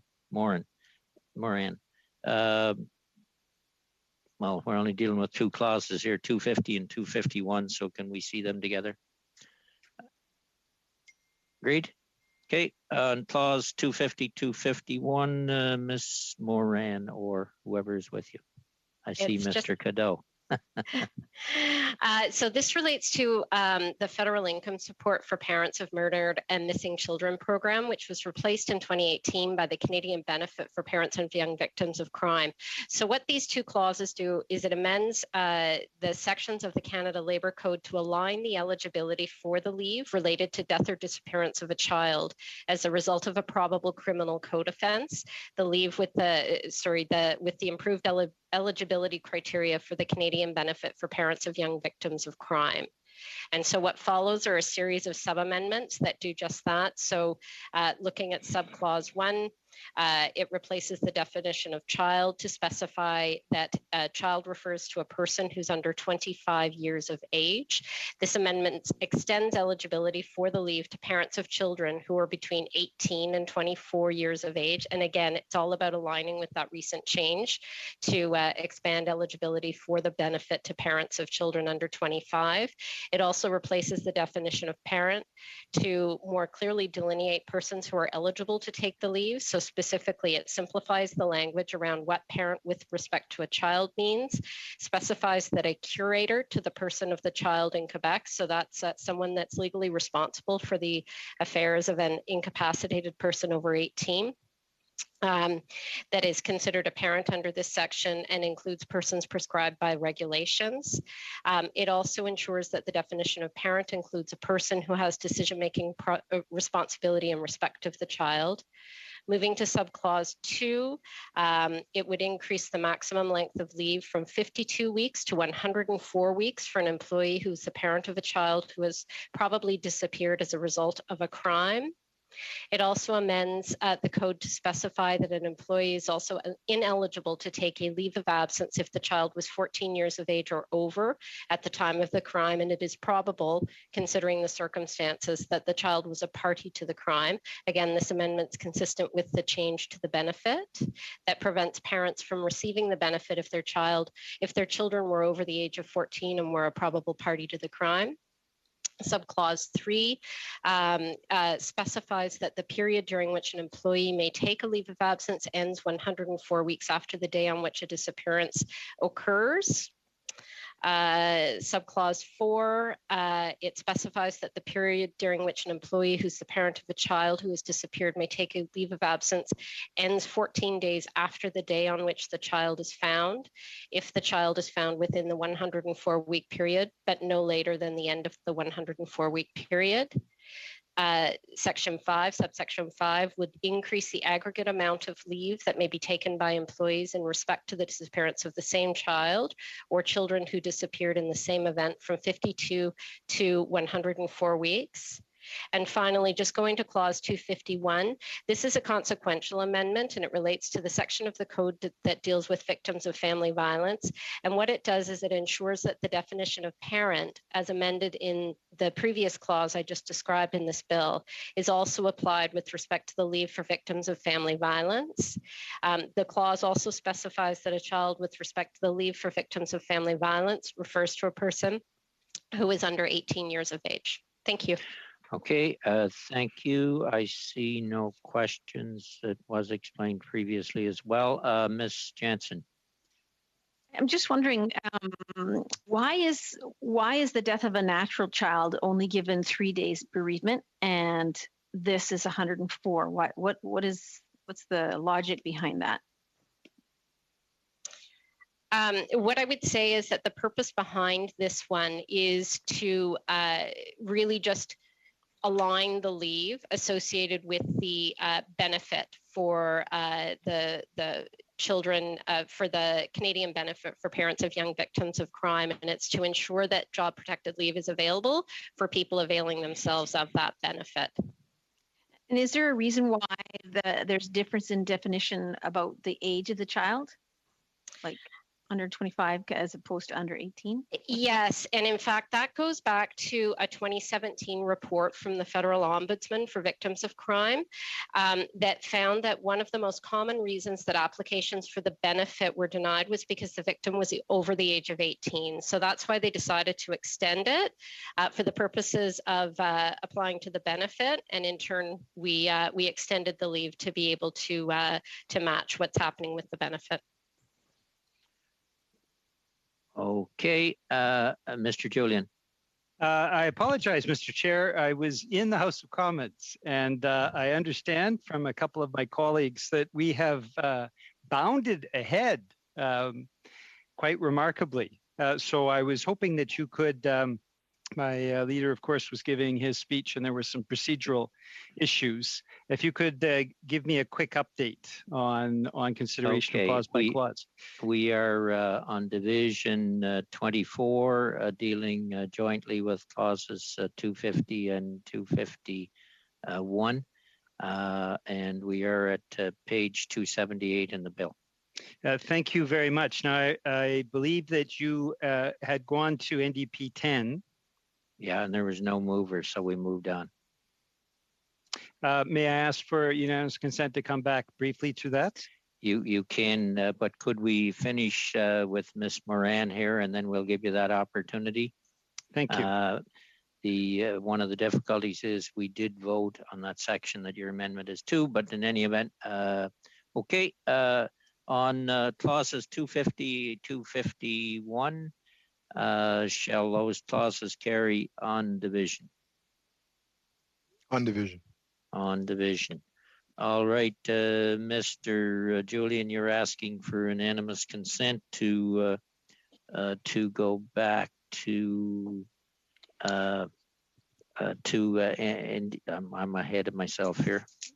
Go back to your amendment on clause 248. Yes, I apologize to my colleagues, Mr. Chair. This is wearing two hats when there are procedural issues in the House of Commons, and the Finance Committee is sitting late. Occasionally, these things occur. So I certainly apologize for trying to handle both at the same time. So I would ask for unanimous consent for the chance to propose the amendment. Is there unanimous consent to propose the amendment? Do I hear any objection? I guess that's the way to put it. There isn't unanimous consent. No. No unanimous consent. Okay, then we'll go to Division 25, payment to Quebec. Thank you, Mr. Chair. My name is Benoit Cadieux. I'm the Director of Employment Insurance Special Benefits at Employment and Social Development Canada. So clause 252 authorizes the Minister of Employment and Social Development to enter into an agreement and make a one-time payment of $130.3 million to Quebec for the purpose of offsetting some of the costs of aligning the Quebec Parental Insurance Plan with the temporary EI measures introduced last September 2020, ensuring that parents in Quebec receive the same level of support as parents in the rest of Canada. Thank you. And with that, I can answer any questions. Any questions? Peter, your hand's up. Okay, it's still up. Okay, thank you. Mr. Falk. Yes, thanks, Mr. Chair. Yeah, my question would be, does this request come from Quebec, or is this just another goodwill posturing gesture on behalf of the government? The request does indeed come from Quebec. They have identified a cost of $260 million to align the Quebec Parental Insurance Plan with the EI temporary measures. So this payment provides approximately half of those costs. Okay, thank you. All right, shall clause 252 then carry on division? On division. Okay. Division 26. Thank you very much, Mr. Cadieux. Division 26, Judges Act. Mr. Hoffman is the lead. There is no amendments on these two clauses. Can we see them together? Yes. Okay. Do we need an explanation? Yes. It was explained at committee previously, but okay. All right. Go for it. Thank you, Mr. Chair. Sorry. Go ahead. Yeah, go ahead. I'd ask, I believe my colleague, Ms. Anna Decker, is in already. I'd ask that Mr. Patrick Xavier be brought in as well. Okay. While that's occurring, I can provide an overview. Yep, go ahead, sir.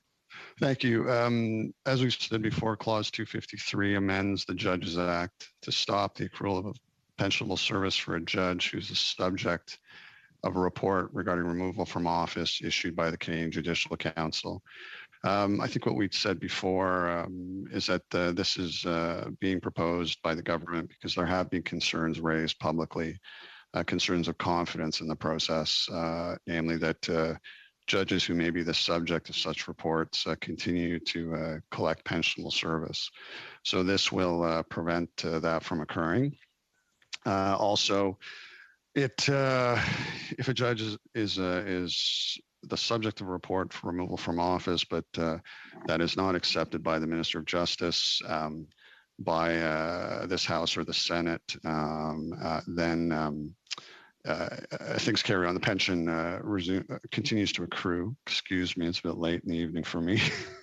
The pension continues to accrue as if nothing had changed. And if I may, lastly, Clause 254 ensures that this amendment is prospective only. So I'm here with my colleagues to answer any questions that you may have, and thank you for the opportunity to speak to this. All right. Is there any questions on this one? Shall Clause 253 carry on division? On division. Shall Clause 254 carry on division? On division. On division. Thank you very much, Mr. Hoffman and colleagues. And turning to, oh, you're here for it too. Yes, I am, Mr. Chair. Thank you. Welcome. Turning to Division 27, New Judicial Resources. We will deal with them one at a time. Clause 255. Yes, thank you again, Mr. Chair. Just as a brief introduction, all these clauses 255 to 260 concern amendments to different acts regarding a judicial complement. As you requested, Mr. Chair, 255 is an amendment to the Federal Courts Act, which increases the complement of the Federal Court of Appeal by one judge. Okay, I guess we'll deal with them one by one unless I hear someone suggesting otherwise. Do you want to deal with them all 255 to 260 is unanimous consent, and we'll get an overall explanation on them?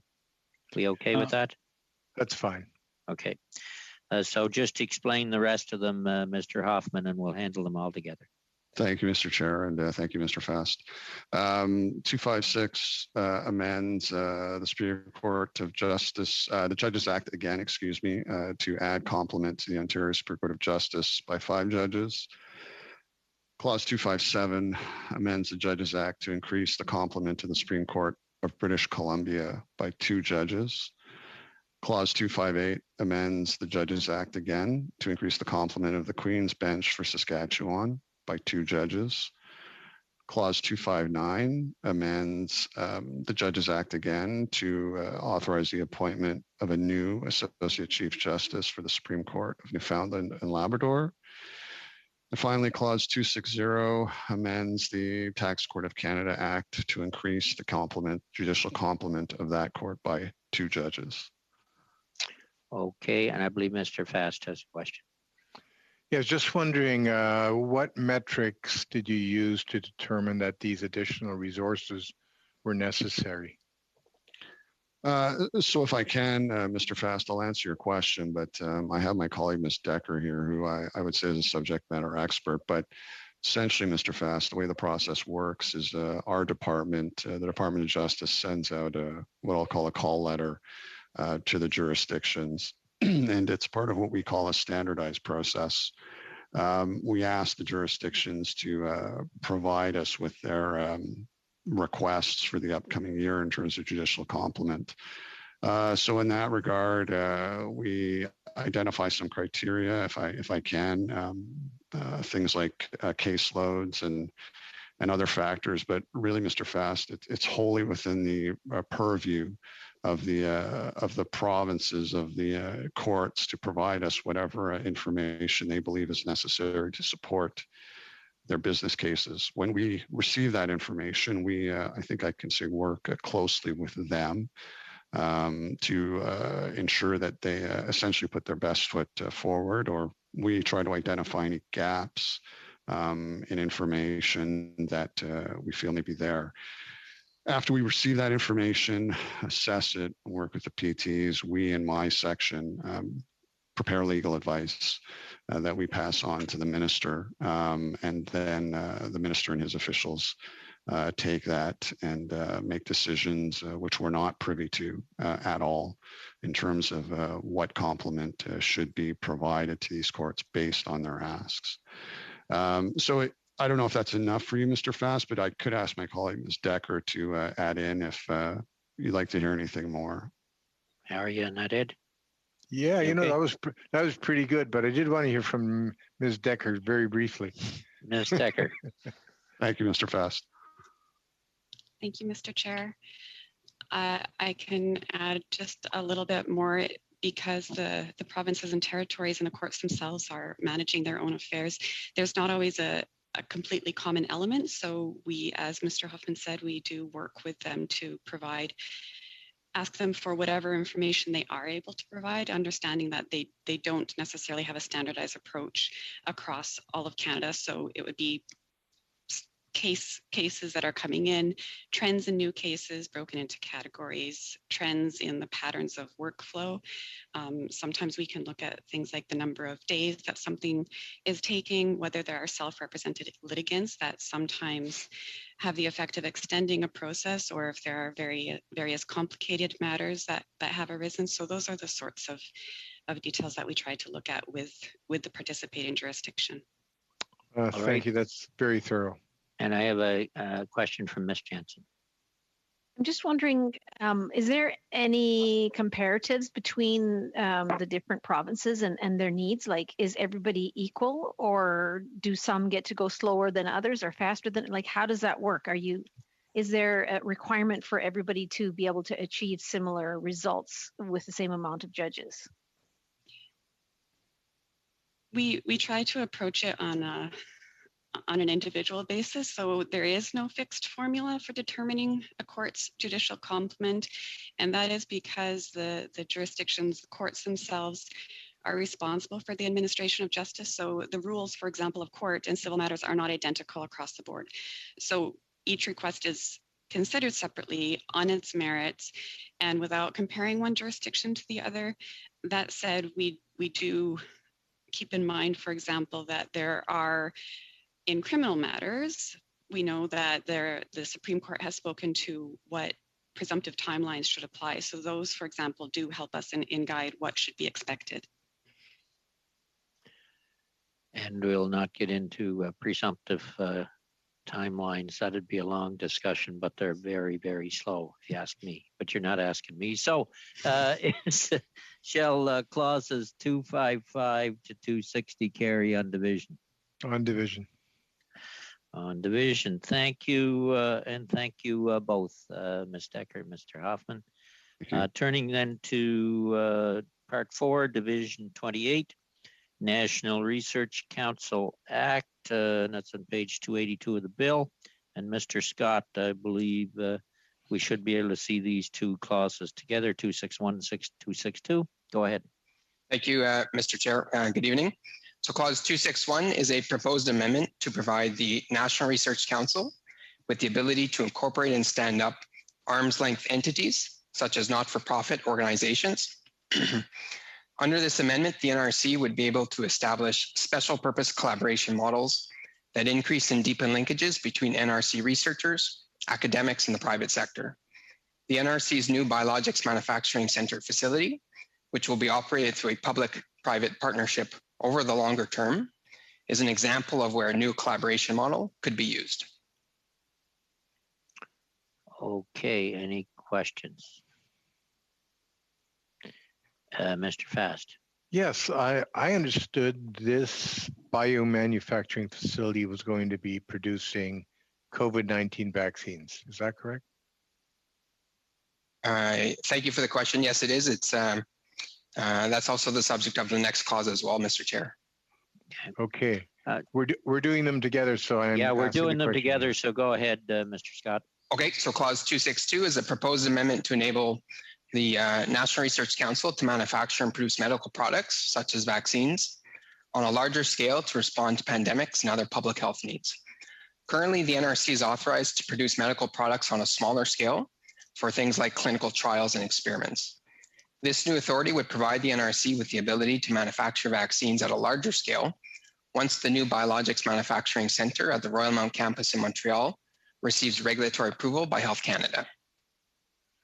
Okay, do we know what vaccines Royalmount would be manufacturing? We know they're going to be COVID-related vaccines, but do we know which ones? Is this going to be partnership with Pfizer or with AstraZeneca, or how does that look? So currently, as announced earlier this year, the government is, or the National Research Council is negotiating a manufacturing agreement with the U.S. biopharmaceutical company Novavax to produce their vaccine candidate at the facility. Novavax, okay. And Mr. Falk. Thank you, Mr. Chair. Just wondering, are there currently any other private-public partnerships being considered that would fall under that this would facilitate? From the NRC perspective, thank you for the question, Mr. Chair. From the NRC perspective, we're conducting the analysis and the options right now to assess what type of public-private partnership this would best fit underneath. We are looking at various examples and best practices and other examples. For example, the UK Vaccine Manufacturing Innovation Center. So there are some examples we're looking at, and we're conducting that analysis now in terms of which best model could be used for the NRC's facility going forward. I guess I'm looking a little further than even just pharmaceutical or vaccine production facilities. What other types of industries are you considering in a private-public partnership that this amendment would, at least the first part of that amendment would apply to? I understand. Okay, thank you for the question, Mr. Chair. There are no current plans to use the amendment for other cases. The intent of the amendment is very much focused on enabling the operationalization of the biomanufacturing center once it's operational.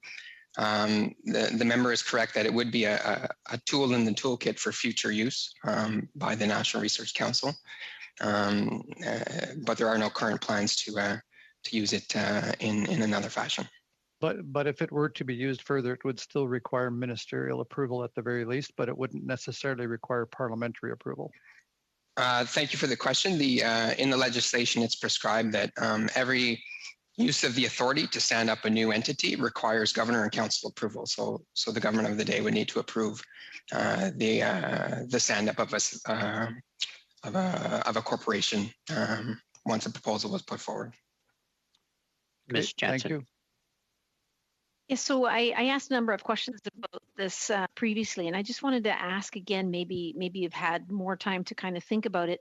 What exactly is the facility going to be doing between pandemics? Like what I don't understand what the plan is, and especially because this is asking for a removal of the cap on production, and the concern you would have would be that now suddenly you'll be in competition with other private companies, possibly. So do you understand better what is NRC going to be doing in between pandemics? Thank you for the question. The intent of the facility is very much to complement the private sector and offer partnership opportunities for companies that may not otherwise have manufacturing partnerships. Between pandemics, one of the roles of the facility will also be to produce drugs and medical products for public health needs, so including orphan drugs, for example, where there's a niche need for something like that. So those would be examples of types of activity that the facility would have between pandemics. So is that an actual certainty that you would be doing orphan drugs in between pandemic? It will be certainly part of the mandate of the facility. It's certainly something that we're looking at and is part of the analysis and the long-term options going forward. And you're very specific in this thing where you talk about drugs and devices. Is that too broad? Is that too narrow? What are you, when you say devices, like, are you going to be making ventilators there? Like, what does that mean? The terms drugs and devices were selected to be part of the legislation because they're defined in the Food and Drugs Act. Drugs is, as the name would suggest, your typical vaccines, therapeutics. Devices, it was included to be very pragmatic because when the facility produces vaccines, it'll need, those vaccines just pragmatically will need to be put into something. So devices refers to things like vials and syringes. So packaging. Yeah. So you would actually make vials and syringes then as well? Yes, that would, the intent would be to do that in order to have something for the vaccine to be put into once it's manufactured. Okay, thank you all. Shall clause 261 and 262 carry on division? On division. Thank you, and thank you very much, Mr. Scott. We are going then to Division 29, Department of Employment and Social Development, and the lead is Ms. McCormick. Just a heads up to committee, we have a hard stop at 8:30 Ottawa time, given to the complications of Zoom and the pressure on translators and so on. We have 98 clauses left, plus the title 4 or 5 votes there, and 16 amendments. So that is where we're at.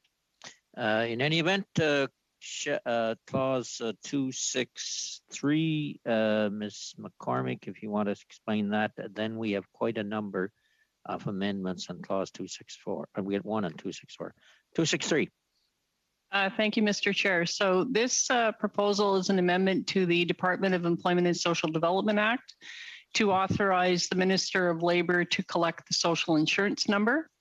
The purpose of this is as part of the modernization of services to Canadians delivered by the Labor Program, with a particular focus on improving digital capacity so that we can move from paper-based systems to electronic behind a protected nature electronically, primarily behind the My Service Canada account, which uses the SIN as a mandatory identifier within that system.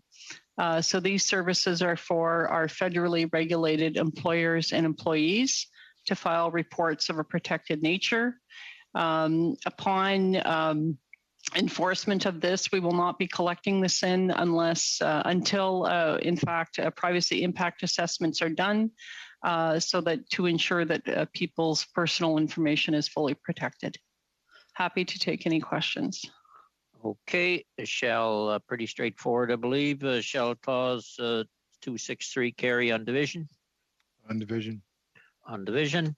Then we're turning to clause 26. Thank you very much, Ms. McCormick. And Point of order. Yep. Mr. Chair, the amendments that I'll be offering impact clause 264, 265, 266, and 267. So I'd like to suggest if we are continuing with the format of a brief presentation followed by questions, I think if we group all 4 clauses, it makes more sense. And then I would present all of the amendments at the same time. Yeah, that's. Is the committee okay with that that approach? Agreed.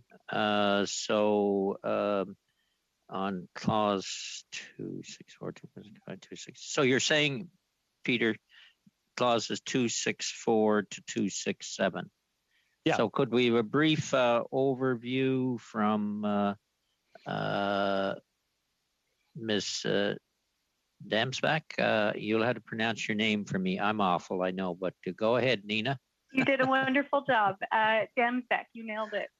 Thanks very much. Happy to address clauses 264 to 267 altogether. In fact, I think that is wise because they together, in fact, only 3 of them now have the effect of actually enacting the interest waiver on Canada Student Loans and Canada Apprentice Loans for a 2-year period. So I'll start just by offering a little bit of context as to why.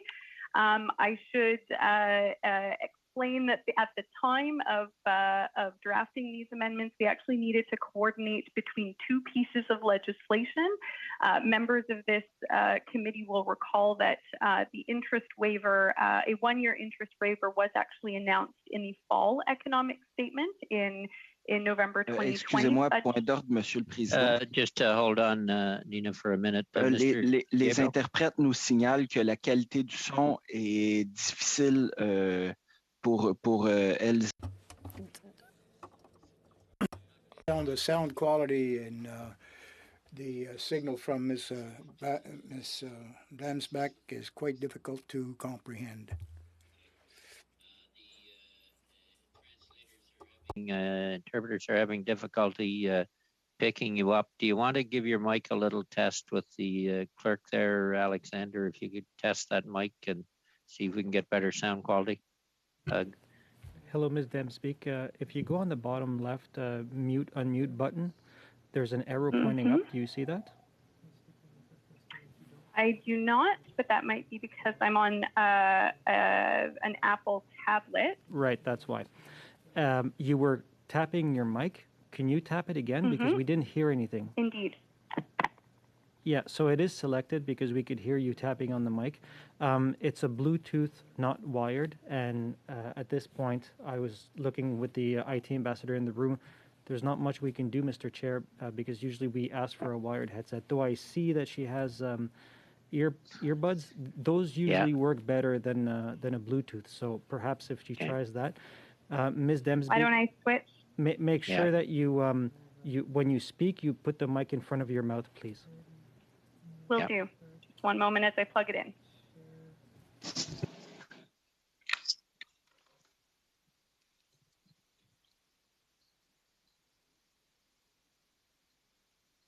Are you receiving me better now? Woo, that's a lot better. I Oh, got terrific. some hands up by the interpreters in the air, which I think is a big difference. So thank you very much. Thank you, Terrific. Nina. Go ahead. Apologies and my pleasure. So I'll perhaps just back up momentarily to reiterate that I think it is wise to consider these together, as the context at the time of drafting these amendments means we are now at in a place in time in which we can narrow it down to exactly what three pieces of these amendments will have the effect of enacting the waiver of interest accrual on Canada student loans and Canada apprentice loans. I was indicating that members of this committee may recall that an initial one-year interest-free period was announced in the fall economic statement. Budget 2021 announced an extension on that initial waiver of interest accrual for 1 year. So what these amendments in Bill C-30 being drafted at the time when Bill C-14, the act to implement provisions of the economic statement, that had not yet received royal assent. So in effect, what is now having the effect of implementing a 2-year interest-free period, that is 3 subsections of Clause 267, which are the coordinating amendments, specifically subsections 2, 5, and 8 of Clause 267. Will modify the new provisions in the 3 acts governing Canada student loans and Canada apprentice loans. Those new provisions were created by Bill C-14 and will be replaced with a new language that makes the 1-year interest period a 2-year interest period, such that no students would see interest accrue on their loans. Sorry, students or apprentices, I should say, should see interest accrue on their loans starting in April of this year and ending in March of 2023. I will pause there and be happy to take any questions. Okay, I don't see any questions. We will go to NDP 11 on Clause 264. Peter, the floor is yours. Thanks very much, Mr. Chair. As I mentioned earlier, I am grouping all 3 amendments, which also have an impact on Clause 267. So what I will be doing is proposing all 3 amendments, and then to enact the amendments. If they passed, of course, we would be voting down Clause 267. The 3 amendments propose that the interest waiver be made permanent. And as you know, Mr. Chair, we're all aware across the country of how hard hit students have been through this pandemic. Student debt has been increasing. Students are very hard pressed to keep up, and they're paying interest on the loans that they have actually undertaken. So given the student debt crisis and the size and scope of how students have had to struggle during the course of the pandemic, what these 3 amendments do is propose that the interest waiver be permanent starting on April 1st, 2021. So couple of months ago, both in all three of the pieces of legislation. So NDP 11 proposes that the interest waiver be made permanent for the Canada Student Loans Act. NDP 12 proposes that for the Canada Student Financial Assistance Act, that the waiver be permanent beginning on April 1st. And then NDP 13 proposes that for the Apprenticeship Loans Act, the interest waiver be made permanent. Given the size and scope of the student debt crisis, this is a thoughtful and smart way of starting to address what is chronic student debt. Doing that and stopping the process of the federal government basically benefiting through interest payments and interest charges for students having to indebt themselves to get the higher education that we all want them to have. So that is why I'm moving these three amendments as a package. And if the committee supports that, we would also have to vote down clause 267. Okay, I do have a chair's ruling on this, Mr. Julian, that I think you were expecting. Bill C30, I'll read the one for 264 first, and the others are some of the other rulings, and the other two amendments are basically the same, only with different acts. Bill C30 seeks to amend the Canada Students Loans Act to temporarily suspend interest and interest payments with respect to guaranteed student loans during the period that begins on April 1, 2021 and ends on March 31, 2023. The amendment attempts to suspend interest and interest payments by a borrower for an indeterminate period of time that begins on April 1, 2021. Therefore, extending the time the government would assume the payment of interest to the lender, which would result in increasing payments from the Consolidated Revenue Fund. The amendment as proposed is inadmissible as it requires a royal recommendation since it imposes a new charge on the public treasury. That relates to NDP 11. The same wording basically relating to NDP 12, only as it deals with the Canada Student Financial Assistance Act, and the same wording for NDP 13 on clause 266 as it relates to the Apprentice Loans Act. And so on all three, I rule them inadmissible based on the need for a royal recommendation since it imposes a new charge on the public treasury. Point of order, Mr. Chair. Go ahead. And as I mentioned, when we started this process last week, there were some amendments that I believed we needed to challenge the traditional government purview on a royal recommendation. And as you'll recall, I mentioned last Thursday with the famous Jack Layton budget, what the government did at the time, because they wanted to stave off an election, is allow the royal recommendation. They basically allowed the budget to be recrafted, because at the time, the Paul Martin government saw the thoughtfulness of the Jack Layton amendments. I'll just finish. Yeah, I'll just finish briefly. I haven't taken a lot of airtime over the last couple of days.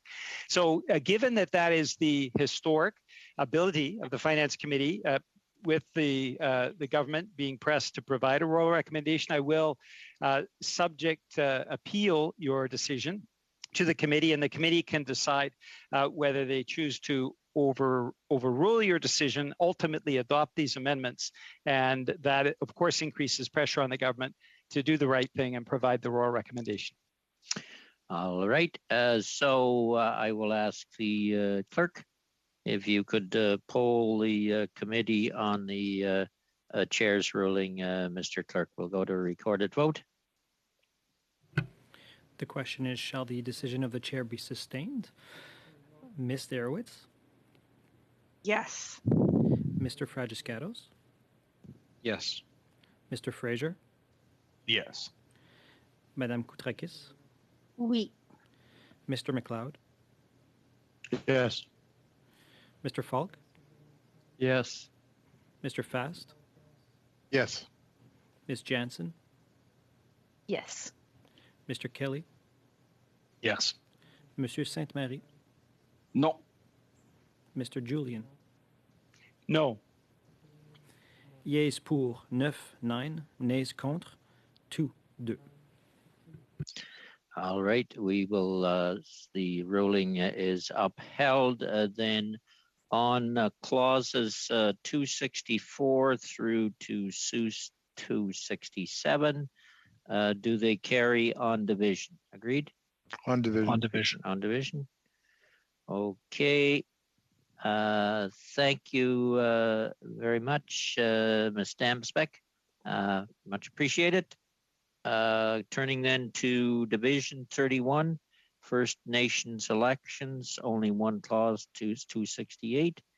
And we'll go to Christopher Duchesne. Does there need to be an explanation on this? I guess we'd might as well go ahead. It'll be quick. Thank you. Thank you very much, Mr. Chair. The health and safety of First Nations has been the primary concern of Indigenous services and our minister since the outbreak of the pandemic. A wide range of efforts have been made with First Nations to ensure that the health and safety of their membership is protected. In March of 2020, it became clear that there were no regulatory provisions to allow chiefs and council to postpone or cancel their elections, thus no way to avoid community gatherings during the electoral process, thus exposing members potentially to COVID. As a result, regulations were put in place to allow chief and councils to postpone their elections. And these regulations are entitled, as you mentioned, the First Nation Election Cancellation and Postponement Regulations, in brackets, Prevention of Disease. These regulations have been very well received and used since they came into force in April 2020. However, the legislative base on which they sit has been questioned. This clause simply serves to retroactively validate these regulations to ensure that they are valid and that the community government decisions made pursuant to these regulations are not put into question.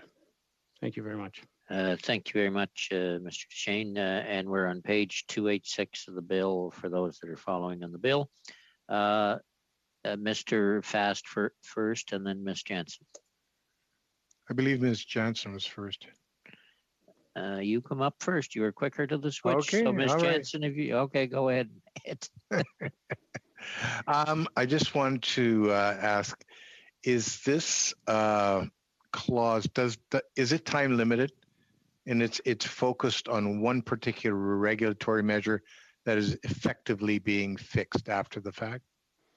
So the regulations themselves were time limited. The first set of regulations were for 6 months, and they have been extended to October 2021. This piece of the Budget Implementation Act itself is not time limited. My colleagues Yves Denoncourt, the Director of Governance Operations, and Carl Jacques from the Department of Justice are in the waiting room if there's anything more technical. But this part, the regulations are for a very specific purpose and time limited. This clause in the Budget Implementation Act is more general. See, this is the second time today that we've dealt with a regulation passed that had to be fixed after the fact through legislation. I'm just concerned that the government not get in the habit of doing this.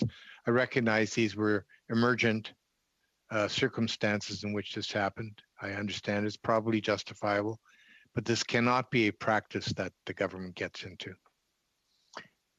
Ms. Jansen, did you still want in? No, I think he answered the question.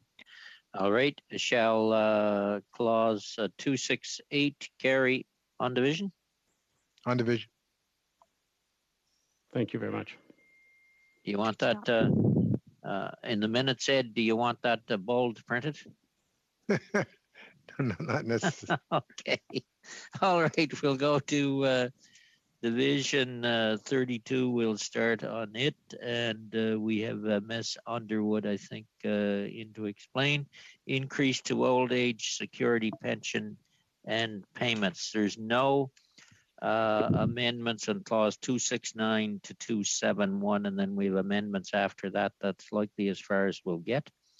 Miss Underwood.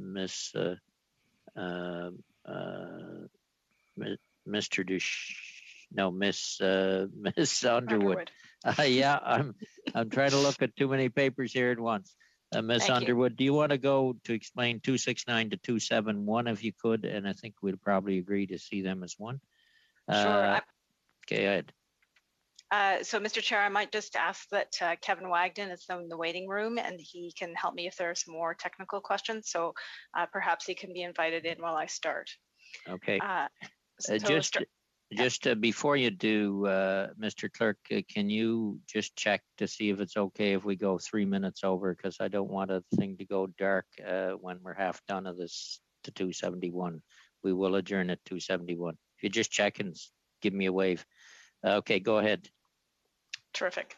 Okay, so clause 269, this first clause is designed to ensure that the $500 one-time payment that is being proposed for the OAS pensioners age 75 and older would not be included as income for GIS purposes.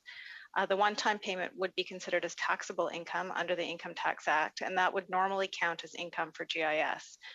But by exempting this payment from the definition of income, it will ensure that the one-time payment made in August 2021 will be treated similar to OAS and would not reduce a person's GIS beginning in July 2022. Okay, I see Mr. Fast and Ms. Jensen. Mr. Fast. Who made the decision to make the payment in August of this year? So that was a decision of the government to make the payment this August, and it was put in place as a transitionary measure for the permanent increase to be happening next July 2022. Okay, so it was someone in the political realm that directed you to choose August as the date on which to make this payment, correct? So it is a decision of the government.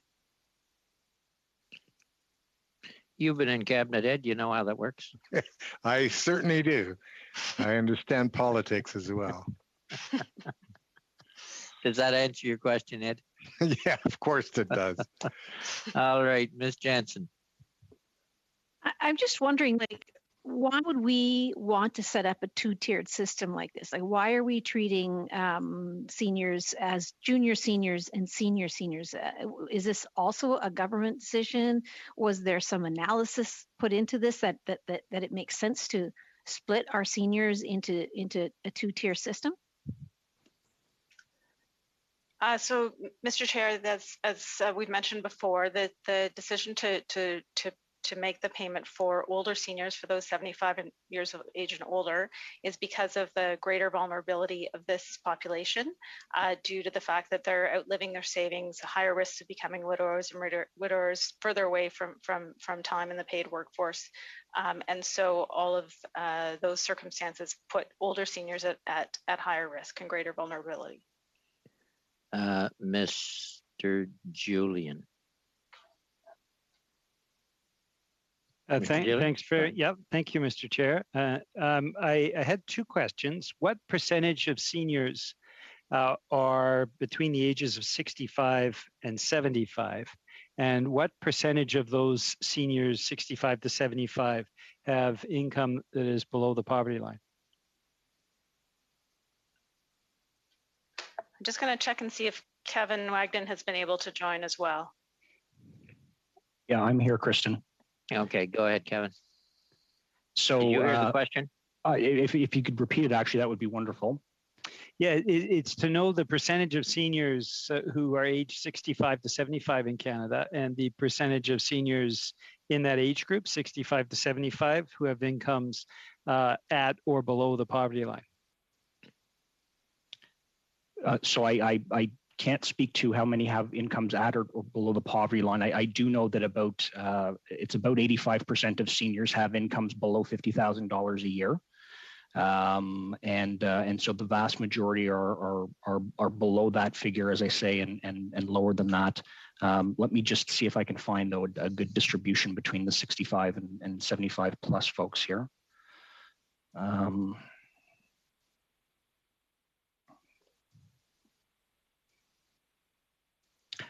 For our OAS clientele, the split is virtually even in the sense that we have about 6.5 million total OAS pensioners, and we believe that the increase for 75 plus would in the first year would be able to assist about 3.3 million of them.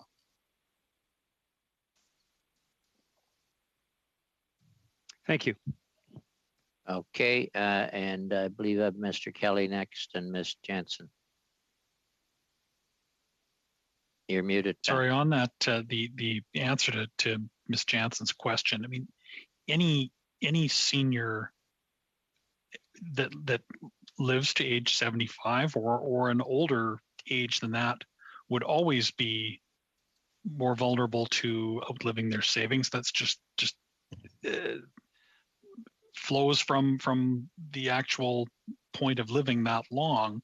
There's nothing new in this argument. I don't understand that answer as a reason why now this was a sudden policy consideration. The trend of people living longer means that this will apply to more people, but to any people that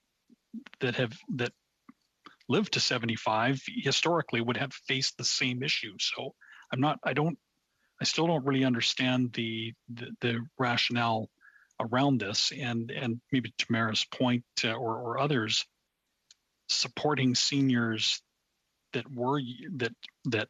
when they were younger would help them to not outlive their savings. So would longer workforce participation of seniors, which is also something that I think that we're going to see going ahead. Seniors that live longer would be more likely. So I don't quite understand the rationale again on this, and perhaps it's a political question. So sorry to get into that right at the very end. Political or not, Ms. Underwood, I'm sorry, and I'm sorry, committee members. We are going to have to adjourn. We are getting some pushback, and we were supposed to have a hard stop 5 minutes ago. So with that, we will continue the clause by clause on Thursday, and the meeting. Thank you, Ms. Underwood, and those Ms. Wagner, Mr. Wagner. Thank you to all the witnesses who are in the room as well, waiting.